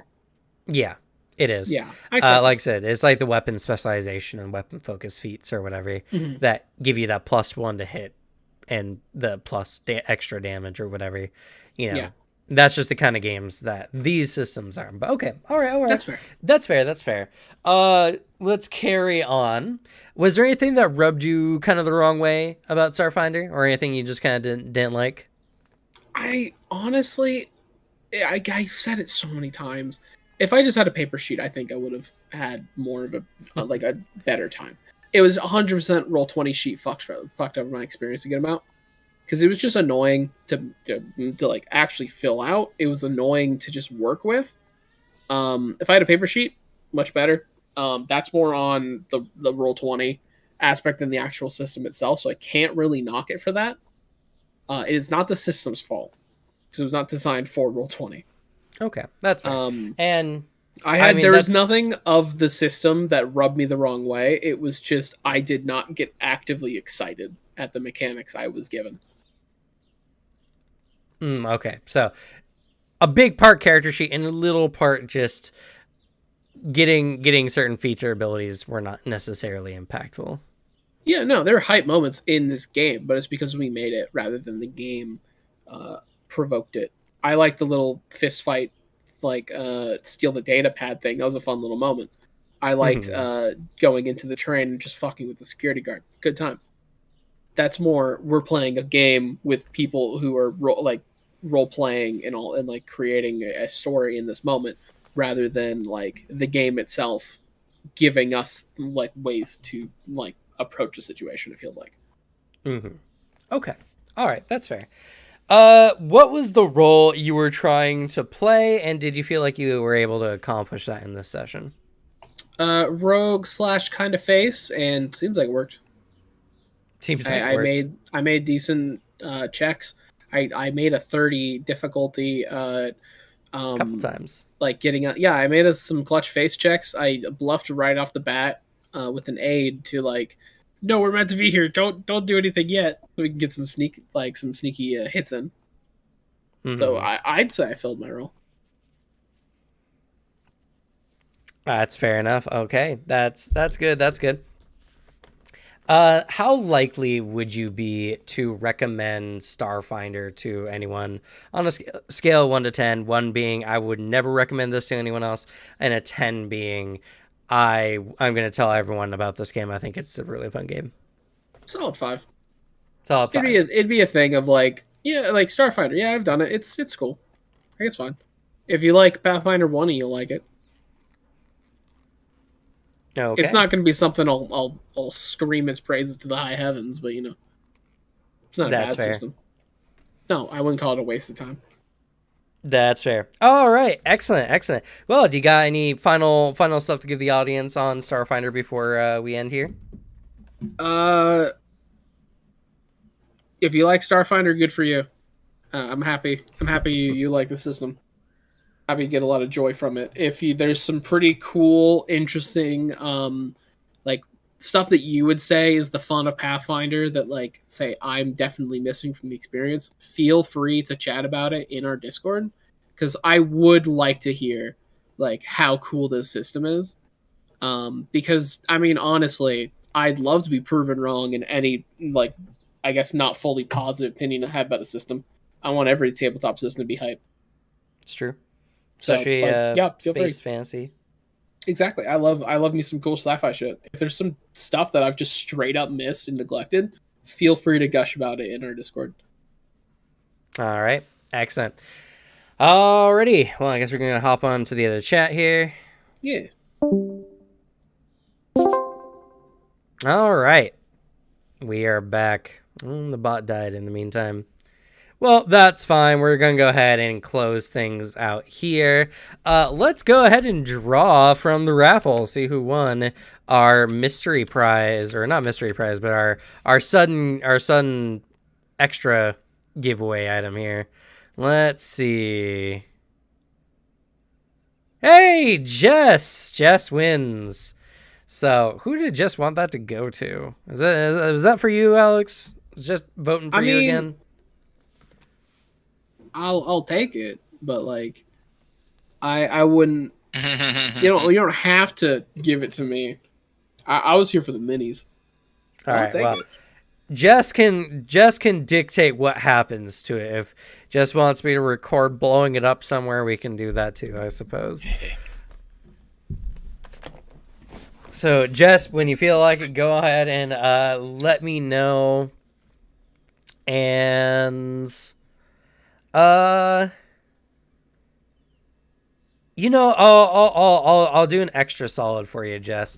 If you are interested in either the Starfinder PDF or the Pathfinder 1E or 2E PDFs, I'll let you pick one, and I'll send you the PDF for the core book. How about that?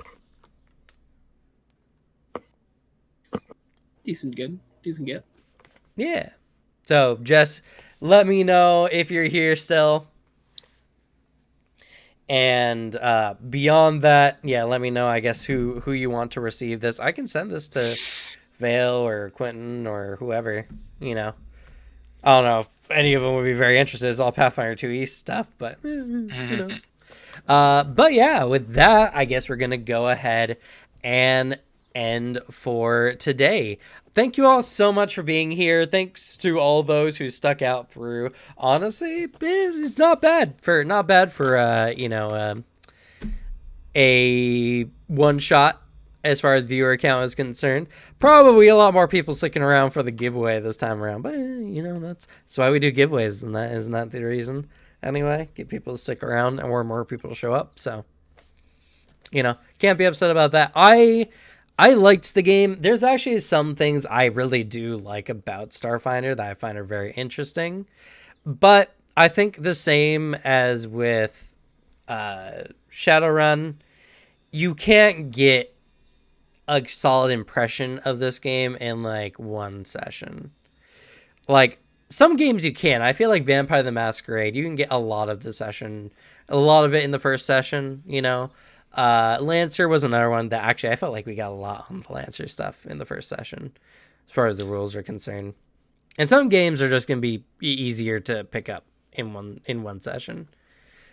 But something like Starfinder, the only thing I can really say about Starfinder is if you like Pathfinder stuff and you want a different change up in setting and you want a very different feeling system with some cool things added on like starship combat, mech combat, all that other kind of stuff, you can go ahead and I recommend Starfinder to you. I think it's a very fun game to mix things up with. But yeah, I guess with that, we're just going to go ahead and call it for the evening. So I guess we're going to go ahead and say goodnight. Good night. Good night. Good night.